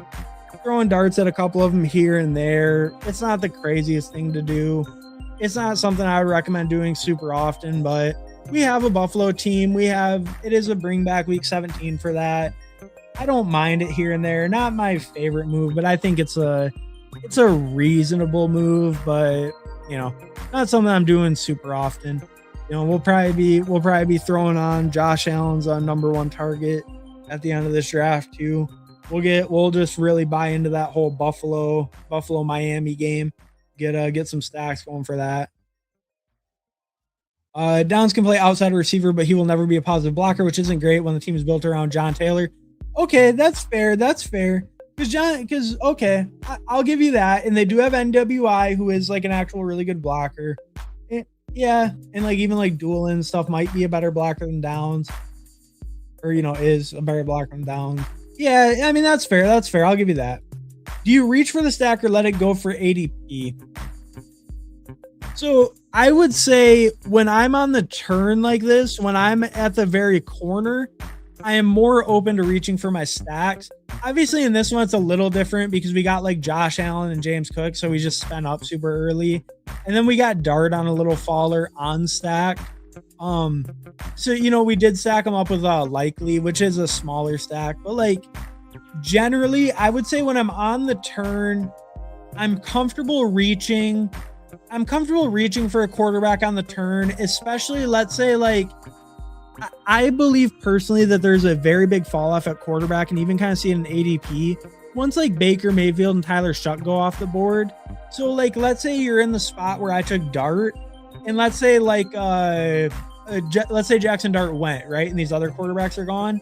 Well, if you need Tyler Shuck for your stack, I think it's fine to pull him up here because I think there will be a huge tier fall off, and that might be a guy that you really need to have like a consistent quarterback room. Let's say if you don't have a quarterback yet, or your first quarterback was like, or maybe your first quarterback was like Dart or something, right? And then you want like a second one that's stacked up. I think it can be fine to reach, especially when you're on the turns. Or if you've invested a lot of capital in a team, like let's say if I got like Chris Olave and I got Jordan Tyson right after, right? Or Jordan Tyson like right here. Let's say I got a double Saints stack and I'm like kind of all in on them. I even got Drake London in the second, so I got the game stack too. Well, at that point, my team would be super built on the Saints in that Atlanta game, and even heavier on the Saints because I have Olave and Tyson. I think in that case, I want to secure Shuck. I might even pull Shuck up to where like he took Kittle because I'm worried he might not come back, even though he did in this draft. So sometimes with that, I'm willing to secure the guy if I'm really worried about them not making it back. I think in general, if you have more outs or you're not like way over invested, like let's say you only had Chris Olave and no other Saints pieces, I think you can in general kind of push the stack, let it come back. But if you've built like a huge narrative into your team that stack is going to be what carries you, then I think we should go receiver. I should go receiver here. I didn't think about that a ton beforehand. I kind of queued up the running backs. Ted Hurst there is fine. That's okay. I needed to go just a receiver over running back. I didn't need another running back. But in general, just to kind of put a bow on that, I think if you've invested a ton of capital into that team, then I think you in general want to secure the stack and it's more important to you and it's worth reaching sometimes. If you have like a single stack or something and you have other options for outs that you feel comfortable with, I think you can feel comfortable pushing it and you don't have to worry about it too much. But it does kind of depend on team construction. I would say in general, be more comfortable with pushing it because you'll get better teams then. In general, you'll get better teams pushing it. But just realize if you push it and it doesn't work out, be comfortable taking on-stack quarterbacks later. If people steal your quarterbacks, don't just like push those later guys and just be like, oh, I'll try to build like some other stack. Like if you're comfortable taking a 2 or something, you can, but like, be fine taking a Daniel Jones or a Stroud or a Darnold or a Bryce Young unstacked. That's fine if you get sniped too. So if you want to push it and then just go back to one of those guys for a fallback, I think that's reasonable too. And you'll probably get, a little bit better teams that way when it does work out. Hopefully that kind of explained, like, it's a little bit of a variance, but I'd say in general, lean more towards pushing. Wasn't at 1K while McBride was the number one on the team. He wasn't the only target or first read. That's true. Think about Trey, but that's the thing. He's still not. Now he's even further behind, and their team not going to pass him, probably. Think about Trey, he never had good coach, O-line, or QB play. Yeah, I mean, that's kind of fair, I guess. Hard to earn targets when the team can't even run a proper offense. Last year, he finally earned targets anyways. That's true. Sup, SA? Hey, what's up, Disband Brotherhood? Thanks for stopping by, bro. Appreciate it. Montgomery versus Jacobs. I tend to lean a little bit towards Jacobs because I think just the overall Packers offense will be better. I don't mind making bets on the Texans to improve, but I think overall Packers offense will be better. I think Jacobs' role is a little bit more solidified. Like, we kind of know he's getting that 300 plus touch range if he's healthy. We've seen him really dominate on the goal line and really get a lot of value there, have multi-touchdown games. So I think Jacobs for those reasons. I think both of them are older, maybe hitting a little bit of that, like where you're worried about some regression for age for Montgomery and Jacobs. But I think I'm more comfortable with Jacobs just because the Packers' overall offense, to be honest with you. Thanks for not sending me Andrews, Jeff. There you go. Respect. It helps me refine too. I've changed a decent amount of my takes over the past few months. Yeah, and I think everyone gets that way, right? And I mean, hey, we'll be changing even more takes probably in a couple weeks because there's going to be something in camp, no matter who's dialed into what and who's got what locked in. You know, some people are going to be more right, more wrong, but there's going to be some changes, some things we have to adjust to in just a couple weeks. And yeah, and it's just about, you know, yeah, figuring out where to adjust and what to adjust to. And yeah, I was trying to get a little bit better. But yeah, I mean, I do think too, just always talking about ball, kind of thinking through our own takes and then like just talking out loud, getting different people's perspectives. I think it always helps like refine and just give you a better perspective and better thoughts on drafting and all that. So yeah, no, for sure, for sure. I mean, and yeah, in a couple weeks they'll probably be, you know, hitting even harder. Tyler will unlock Hawkinson. Man, the Hawkinson one's tough because it's like he just hasn't totally looked the same. I think he'll be okay. The Juwan in the offense does scare me about Hawkinson because he does play a lot of that like short area, kind of like relief safety valve target. I don't know. It worries me a little bit with Hawk, like just as far as Juwan being there. But I think just overall the offense is going to be a lot better, and I do think we're getting a discount on almost everyone because of how terrible JJ McCarthy is. I think we're getting a buying opportunity on everyone else because of it. So I don't mind that call. I think Juwan's role just scares me a little bit for Hawkinson really bouncing back. I think either way, he's probably still a fine pick. And if he does hit a little bit better variance, like he could really bounce back. So I don't mind the call. And I'm overweight on him, but I'm being a little cautious. I'm being a little more cautious with Hawk. I'm probably buying the most into Addison and then Jefferson. I mean, Jefferson needs a first rounder, but like I'm pretty comfortable where he goes. I like Addison where he goes. I think Hawk's probably my next favorite, and I don't mind the running backs either. But yeah, I'm pretty comfortable making bets on the team as a whole, so I don't mind that call. Your sharp fantasy dog, yeah, hell yeah. Fantasy dog, one of the sharpest, always. A little worried about running less, to be honest. I think we already started to see that last year. With Tyler? Oh, Lamar. I do kind of agree with that. I will say the one kind of point against that is whenever Lamar has passed more, his touchdown rate has been incredible. He's been a pretty efficient passer, not the most yards, but his touchdown rate's been incredible some of those years when he gets higher pass attempts.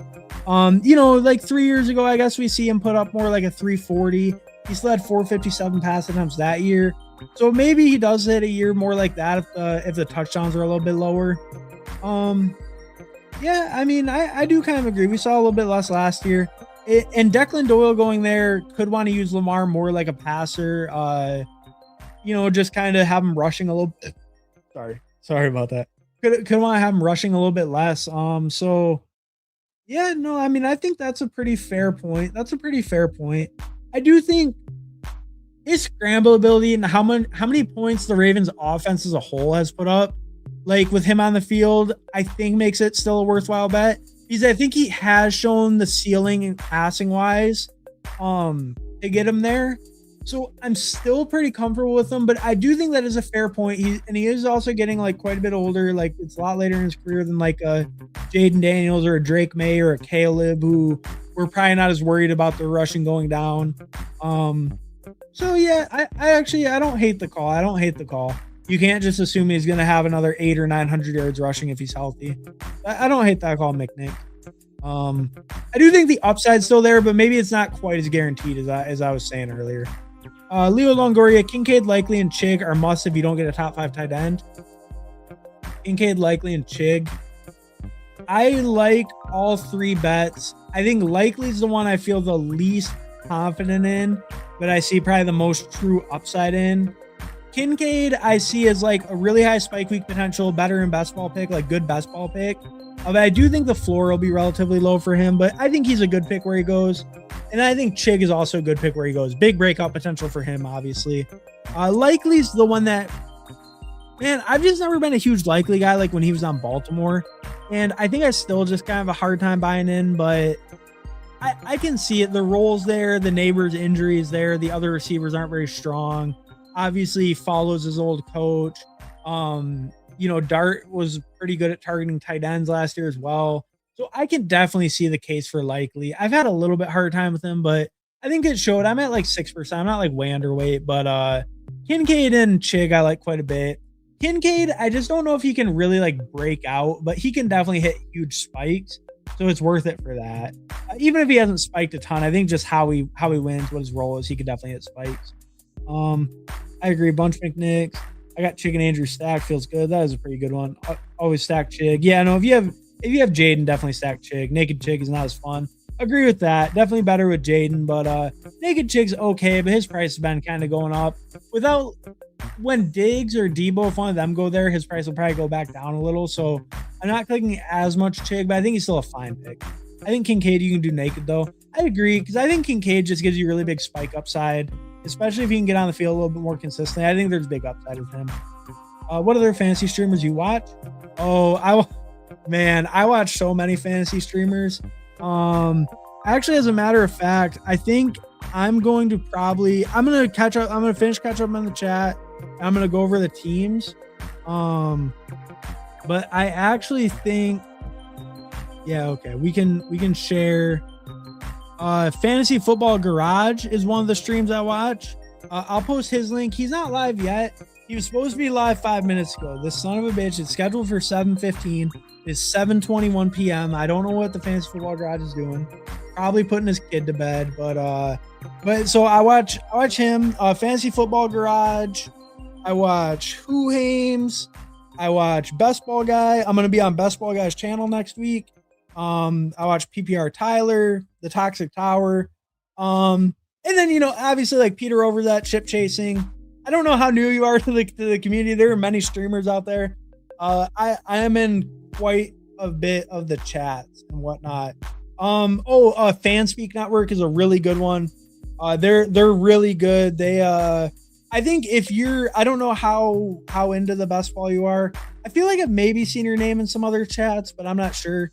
But I think if you're like a beginner, I think a lot of those can be good. I think Fanspeak is really good. I think Fantasy Football Garage, Who Hames, I think they can all be really good. Overzet's like the biggest one, Peter Overzet.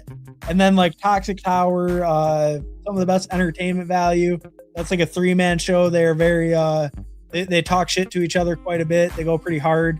And all three of them are pretty good. Emo Cowboy, PPR Tyler, Best Ball Guy. Best Ball Draft Addicts, they're going to be live in just a little bit. I started watching them kind of more recently, but they have good content, it seems like. I've been enjoying their content. They're like a 2-man show. They do it twice a week, Tuesdays and Saturdays. I don't know. What else do I watch? I mean, there's so many, dude. There's like 10 more I could name. I feel a little bad. Like other people were in the chat too. Gab for Life, GAB Sports, Jeery Football, Nice and Blunt. Nice and Blunt linked people to my stream before it started. Nice and Blunt, definitely need to mention him. Man, who else? Michael O'Hara. I know I can tout YouTube channel. Best Ball on Call YouTube channel.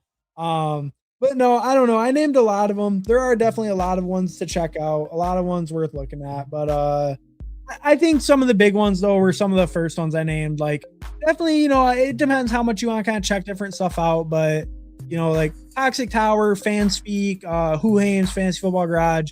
I think those are some of the people I know the best. I watch probably the most consistently. That I recommend. But also all the other names I said, like I would not recommend anyone that I didn't think was at least like a decent player and knew what they were talking about. I think all those people know what they're talking about, or at least like relatively like, regardless like how much edge or EV does each person have, whatever, how much edge EV do I have, right? But it's like, I think they all know what they're talking about. They know best ball. They play the game. They know what they're talking about. As far as football. So I think all those people are pretty good. And I don't think anyone I recommended is like, I know some of them are my friends, but I don't think any of them are like, just like, bad data, bad info. Oh yeah. And I actually mentioned it, Zero Fucks. He has the channel. He's a frequent co-host on someone else's channel on Fantasy Fitness. Zero Fuck's a frequent co-host on there. So if you want to check him out, you see him putting a lot of sharp takes in the chat, talking a lot of ball. So you want to see him talk some ball. They're live like They're live actually most days. Sometimes it's just Matt. He's the other host, but Zero gets on there quite a bit as well.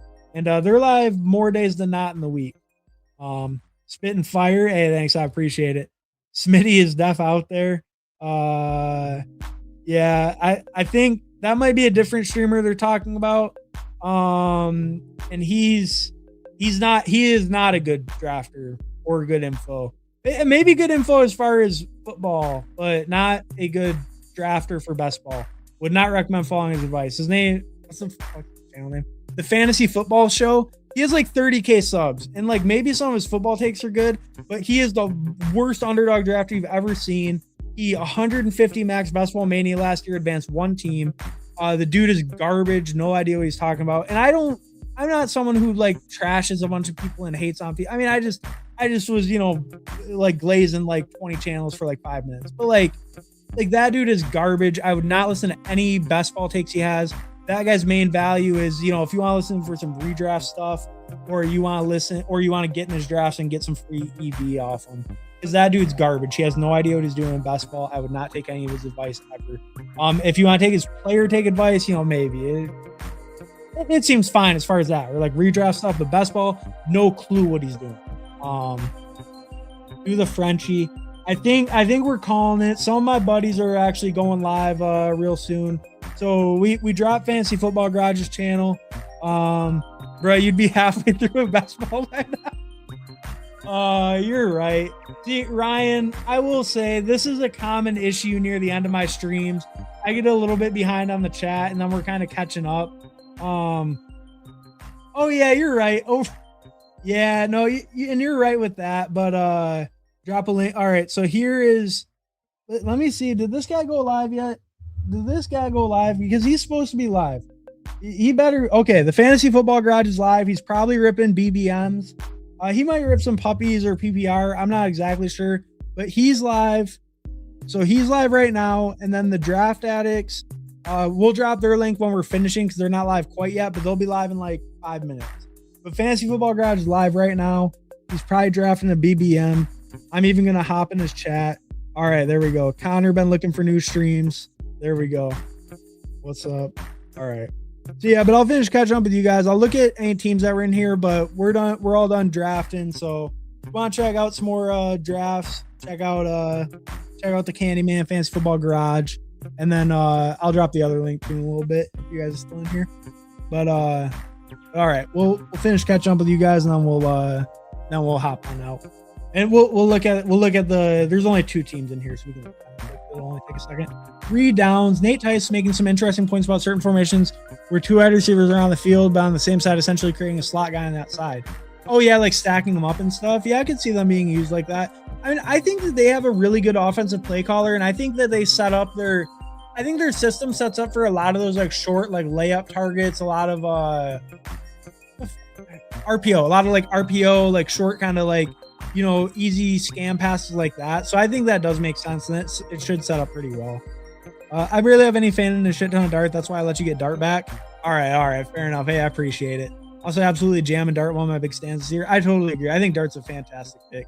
My top 3 QB exposure is dart. I agree. Yeah, we all love dart. May, dart, Lamar are my top 3. That's fire 0. I need to get more May. I need to get my May up. I bet mine's probably Rodgers. Well, mine's definitely Rodgers, Kyler, and then it might be dart. I had like 14%. I think it's showed. I took Stir to get a good grade from Streamer. All right, we'll check it out in a second. Sharp Room, I got sniped 5 times, mostly from the other side of the board. LOL. Oh man, that's unfortunate. When they were the no badges, but they knew the guys. They knew the guys you wanted. That's unfortunate, but hey, it helps you diversify a little, so that's always nice. I've drafted a ton of 1 wide receiver, 1 RB best balls, and took Allen in the 3rd and JJ Moore in the 5th. It totally goes against ADP.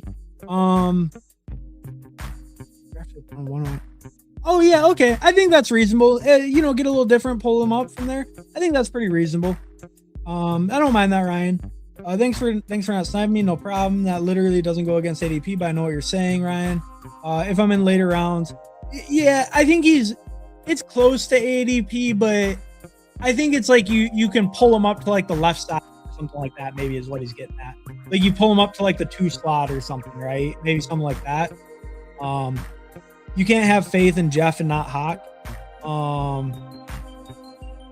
Yeah. See, I think the problem with Hawk is like, has he ever been the same since that injury is what worries me. But I think either way, it's like he goes so cheap. You're not really taking a ton of risk with him anyways. So I don't mind the pick. Like, and I think I'm overweight. I'm overweight on Hawkinson. I have 12%. I'm definitely not out on him by any means.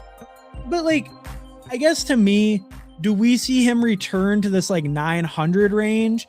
Or does he get closer to maybe like a 600 to 700 range, which I think is still a fine pick, but it's probably just not quite as much upside. And I think the Juwan add-in is what kind of hurts his role the most, comparatively to like Jefferson and Addison. I think Juwan actually is most duplicative, maybe with Hawkinson, as far as like where they win on the field. Maybe that's wrong. I mean, Jefferson wins everywhere, so he's kind of different, but like, I feel like Juwan and Hawkinson, I feel like Juwan almost takes away the most block. But I still think he's a fine pick. I mean, he goes super late. And like I showed, I'm overweight. You're welcome, Zero. Sorry, I don't reach out while I'm drafting. Hey, that's fair enough. You got focused up. I respect it. I have faith in Hawk, but in spite of Kyler, not because of Kyler. That's fair. Crazy that we get Zay in a Monroe role. No one cares. Hey, I'm scooping. I'm scooping, Zero. I've been listening. Trust. 13.5%. We're getting that Zay up. No, but there's no Laporta and there's no JMO. That's true. Where's the Frenchie best ball he's supposed to be doing? I never said I was doing a Frenchie best ball, okay? I said maybe we'll get into a PPR, and I lied. And I was a lying motherfucker about it. But yeah, no, I'm sorry, Ryan. We will be back tomorrow, though. I'll probably be back earlier, so I'll be ripping a bunch of drafts. I'll tell you what, if you're here tomorrow at all, and you ask about the PPR, we'll do a PPR draft. You have my word. If you show up tomorrow and ask about it, before we're done with the stream, but it'll be like another 3-hour stream or something at least. So if you come and ask about it, we will do one. You have my word. That was yesterday's stream, Ryan. That was yesterday's stream, Ryan. Yeah, yesterday we did 3 of them. So, I mean, we did get them in. Ryan, he does Frenchie Friday. That's right. It's Saturday. My bad, them fast puppy. Yeah. No, I'm sorry, Ryan. We scammed you a little with it. So I'm sorry about that. Yeah, and you're right. Over's at the biggest one. I forget about Flock. Listen, I actually do like Flock's content. The very little that I watched him, I just don't watch much Flock. I think it's because like he got so big so early, and I'm someone who like often will chat kind of in the chats a decent amount, and like he does read chat, and he's a really good streamer. It's just like he's almost just like too fucking big to watch. Like he's big best ball. It's like I like Flock, and I think he's a good streamer. It's just I don't know. It's like a lot of the other people in the community, I actually know them, and so I just don't feel like I watch him as much because I don't have that like connection. I don't feel like I don't know, like he's a good streamer, but his are pretty like basic and stuff too, like streams, and he has a ton of viewers, so it's not really like you can like chat with him much or anything. So I think that's why I don't watch him a ton, but he just didn't come to mind. You're right though. He is definitely the biggest. Like that was a huge miss by me. Like just skip the guy who has like the most by far. But yeah, you're right. You're right, Zero. Hartman is the best. I've been here since 50 subs. Hey, respect Zero. Zero's a true OG. Zero, Fantasy Dog, true OGs. They are the true OGs. Even Steve, we got Steve stopping in here. We're just finishing up for the night, Steve. But thanks for stopping by, man. I appreciate it. But we got Steve here. They were asking about which channels to go check out earlier. I was telling them, Fanspeak. Fanspeak is definitely one of the better ones to go check out. Really good info over there. Thanks for stopping by, Steve. Appreciate it. But drop a link. So yeah, so check out Candyman if you don't know. I also think the Best Ball Draft Addict channel is about to start too, or they probably just did start. So we'll drop their link too if you want to check them out. Or maybe they're not live yet. They might not be live yet because they're not coming up in my little subscription. So yeah, I guess if you want to watch more drafts, check out Candyman. If you want to watch some of their stuff, I think they're doing some of the PPR Frenchie. Dart is such a good value. Totally agree, PD Prawn. I love me some Jackson Dart. What's up, PD Prawn? Thanks for stopping by. I rarely agree with Flock, LOL. I don't honestly know many of his takes this year. I've only watched maybe like an hour of Flock this year or so. But yeah, I feel like the first time I watched him, I didn't really agree with many of his takes. When I was kind of like, I think I found Flock and then I found like Big Pete, and that was about 3 or 4 years ago. And then I just gravitated way more to Pete and kind of like, I feel like those content creators, then it kind of just branched out more and more. But yeah, definitely plenty of good content creators. I watch a lot of them. But yeah, hopefully when I was shouting them out earlier, you know, some of my guys like the Fanspeak, Who Hames, Candyman. I don't know. There were plenty. I shout out a lot of them earlier when I pulled up that comment. So hopefully if you don't know about any of them, check them out. I think there's a lot of sharp people giving out good information on YouTube. I think there's tons of good streams. You know, if you're trying to get into the game and you kind of know a little bit about fantasy but not best ball, I think there's a lot of people giving out good information. You can kind of, you know, blend it and then blend it with your own takes and then just hopefully build off that. But it's like at least you get that good like structural and just kind of info on how to play the game from people who've done it with, you know, a lot of experience in the game, regardless of results. At least a lot of experience playing it. We can think through it a little bit better because we have thousands of the drafts in, right? But Flock has a lot of great takes mixed with some bad ones, like we all have. I agree with that. Yeah, everyone has terrible takes. I'm out here picking, you know, who did I pick? I picked Bashal Tootin on this team. I mean, Steve will tell you how dog shit of a pick that is himself. But no, I'm just messing around. But you know, yeah, I mean, we all have bad takes. We all have good takes. It'll happen every year, and injuries happen. It's a physical game. But all right. Oh yeah, I did say we'd look at the teams. Air Jeff might still be in here. I know Zero is probably still in here. We'll look at Zeros real quick. Zero has a 3.582. Lamar, Rogers, Shadur. That's pretty good at quarterback. I like that. That's pretty good. Even with Shadur at the end, I think Lamar and Rogers, you're good with those two. I had to pull up Rogers because the quarterbacks were flying off the board probably. But that feels good enough, you know. Not a huge Shadur guy, but I think it's fine to throw on. The Pro Bowler as a rookie, he's kind of undeniable. Would have been a first-round pick if the NFL didn't hate him for some reason, inexplicably. So, you know, absolutely fantastic QB3 at a fantastic value as well. Probably got a stack with Denzel Boston or something, I'm guessing. Hell yeah, Denzel Boston's on here, and so is Judy, and so is Fannin, that's right. But we got Saquon, Bucky, Ramondre, Rodriguez, Tucker. I think that's a pretty reasonable running back room. I don't mind the Tucker with Bucky, like the little handcuff, because, you know, Tucker might have a pretty low floor, but if Bucky gets hurt, Tucker has kind of like spiked when guys have been out. He's really hit some big spikes in that sense. So if Bucky does get hurt, maybe that's Sean Tucker's path to hitting a huge week. So I think that feels pretty good. Got the hero up top, got a good, like, I think Bucky and Ramondre feels like a good 2-3 where you feel pretty comfortable. You have a solid RB2 each week out of those two. And C-Rod, just some upside. Maybe he takes a bigger role, you know, and should have some good, like, could have some good touchdown upside on that offense. So running back like quite a bit. Quarterback's fine with the elite. And then CeeDee Lamb, T. Higgins, Mike Evans, DK, Jacoby, Denzel Boston, Judy, Dontavian Wicks. I think that's pretty solid. You know, fifth is Jacoby, fourth is DK, and then spent some early capital too. I think that's pretty solid. Hold up Mike Evans, kind of interesting. Yeah, kind of interesting. I wonder if you're still in here, let me know if you're going to, is that for a reason or just kind of getting a little different? But I don't mind it. I like Evans a lot, so I don't mind that call, but just kind of interesting.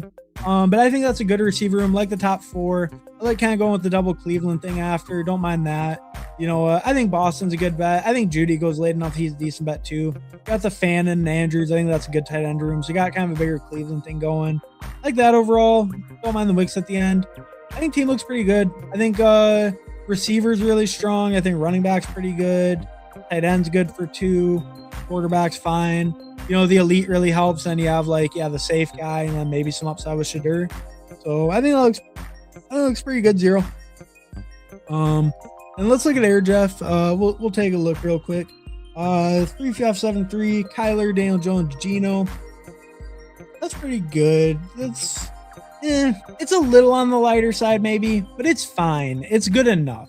Because Kyler and Daniel Jones, 2 starters, not worried about getting benched. Maybe a little bit more injury risk with these guys. I guess maybe a little bench risk with Kyler like we were talking about earlier. But, you know, maybe a little higher injury risk and then some bench risk with some of your guys.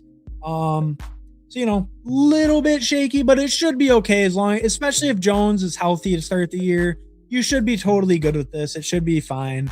And then Hampton, Javonte, Harvey, Mason, Algier. I think that's solid. You know, got kind of your double anchor. Harvey has a 3 is fine.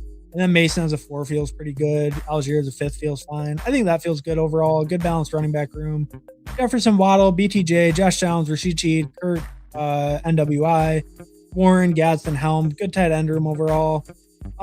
Receiver's pretty good. It's like fine. Yeah, it's fine. It's like average because your top 2 are pretty strong. Then BTJ as a 3rd's good. Downs as a 4th is good. Wait a little while, but Shaheed as a 5th is probably fine as well. And then you take a long break, get Kirk and NWI. I think it's probably good. I think getting Shaheed by your 5th feels pretty good overall. Yeah, I think that feels pretty solid. It feels pretty solid at receiver. Tight end feels good. Yeah, it's probably quarterback's a little shaky. And then I guess it's just that like receiver to me feels like average to good. It's not like nothing crazy. So those are probably your weakest spots, but overall it's a pretty good team. I think there's not any huge glaring weaknesses. I think there's pretty good upside throughout. So yeah, I like the team. I like the team a decent amount. And then me, 2583, Allen Dart, good 2 QB room, obviously QB1, and then I think Dart's fine as a 2. Cook, Chase Brown, Bayshall Tootin, Kenny Gainwell, Tyjae. I think that's a pretty strong running back room. Spent like pretty good capital on my 3rd. Obviously went double anchor to start. But then pretty good capital on my 3rd. Still got Gainwell as a 4th, which I think is decent. Tyjae as a 5th is okay. So, it's a good, it's a good running back room, I guess. Ladd, Tyson, Alec Pierce, Godwin, Debo, Malik Washington, Keon, Ted Hurst kind of fell off at receive. It's like maybe okay, but probably not. It's probably a little too thin at receiver, to be honest, for my team. Yeah, my team's probably a little bit thinner at receiver than I would like. It's okay, but like I like my top 4. I should have probably got a 5th sooner than Debo. I shouldn't have pushed the 5th as far. So probably waited a little bit too long on that 5th receiver. Debo's one I like quite a bit and could definitely move up, but might have waited a little bit too long on that 5th. Would have been nice to get a little bit better guy than that. And then just got some Island of Misfit Toys at the end kind of thing. And then Kincaid, likely Dulcich, I think is fine at tight end. So overall, I feel like with my team, it's good at 3 out of 4 positions, but receiver's pretty shaky. So definitely not my favorite build. I think especially having like Pierce and Tyson, who like ankle injury uncertainty for Pierce and Tyson being a rookie, it feels a little uncomfortable at receiver for me. Not my favorite build by any means. Definitely kind of scary there.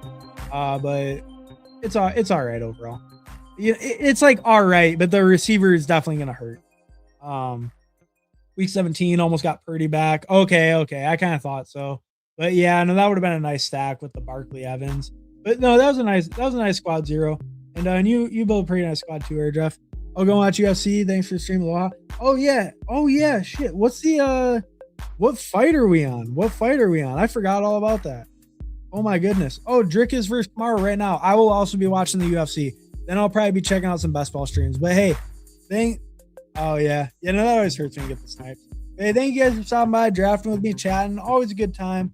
I'll probably be back early tomorrow afternoon. But yeah, thank you guys for drafting me, chatting. Let's go Kamaru. I'm rooting Kamaru Usman. Let's go Kamaru Usman tonight. He's gonna take down Drickus and get his title shot, get his rematch against Strickland after 8 years. We'd love to see it. Let's see it. Check out Candyman, Best Ball Draft Addict if you're looking for more drafts right now. I think they're both live right now. Go check them out. Peace, everyone.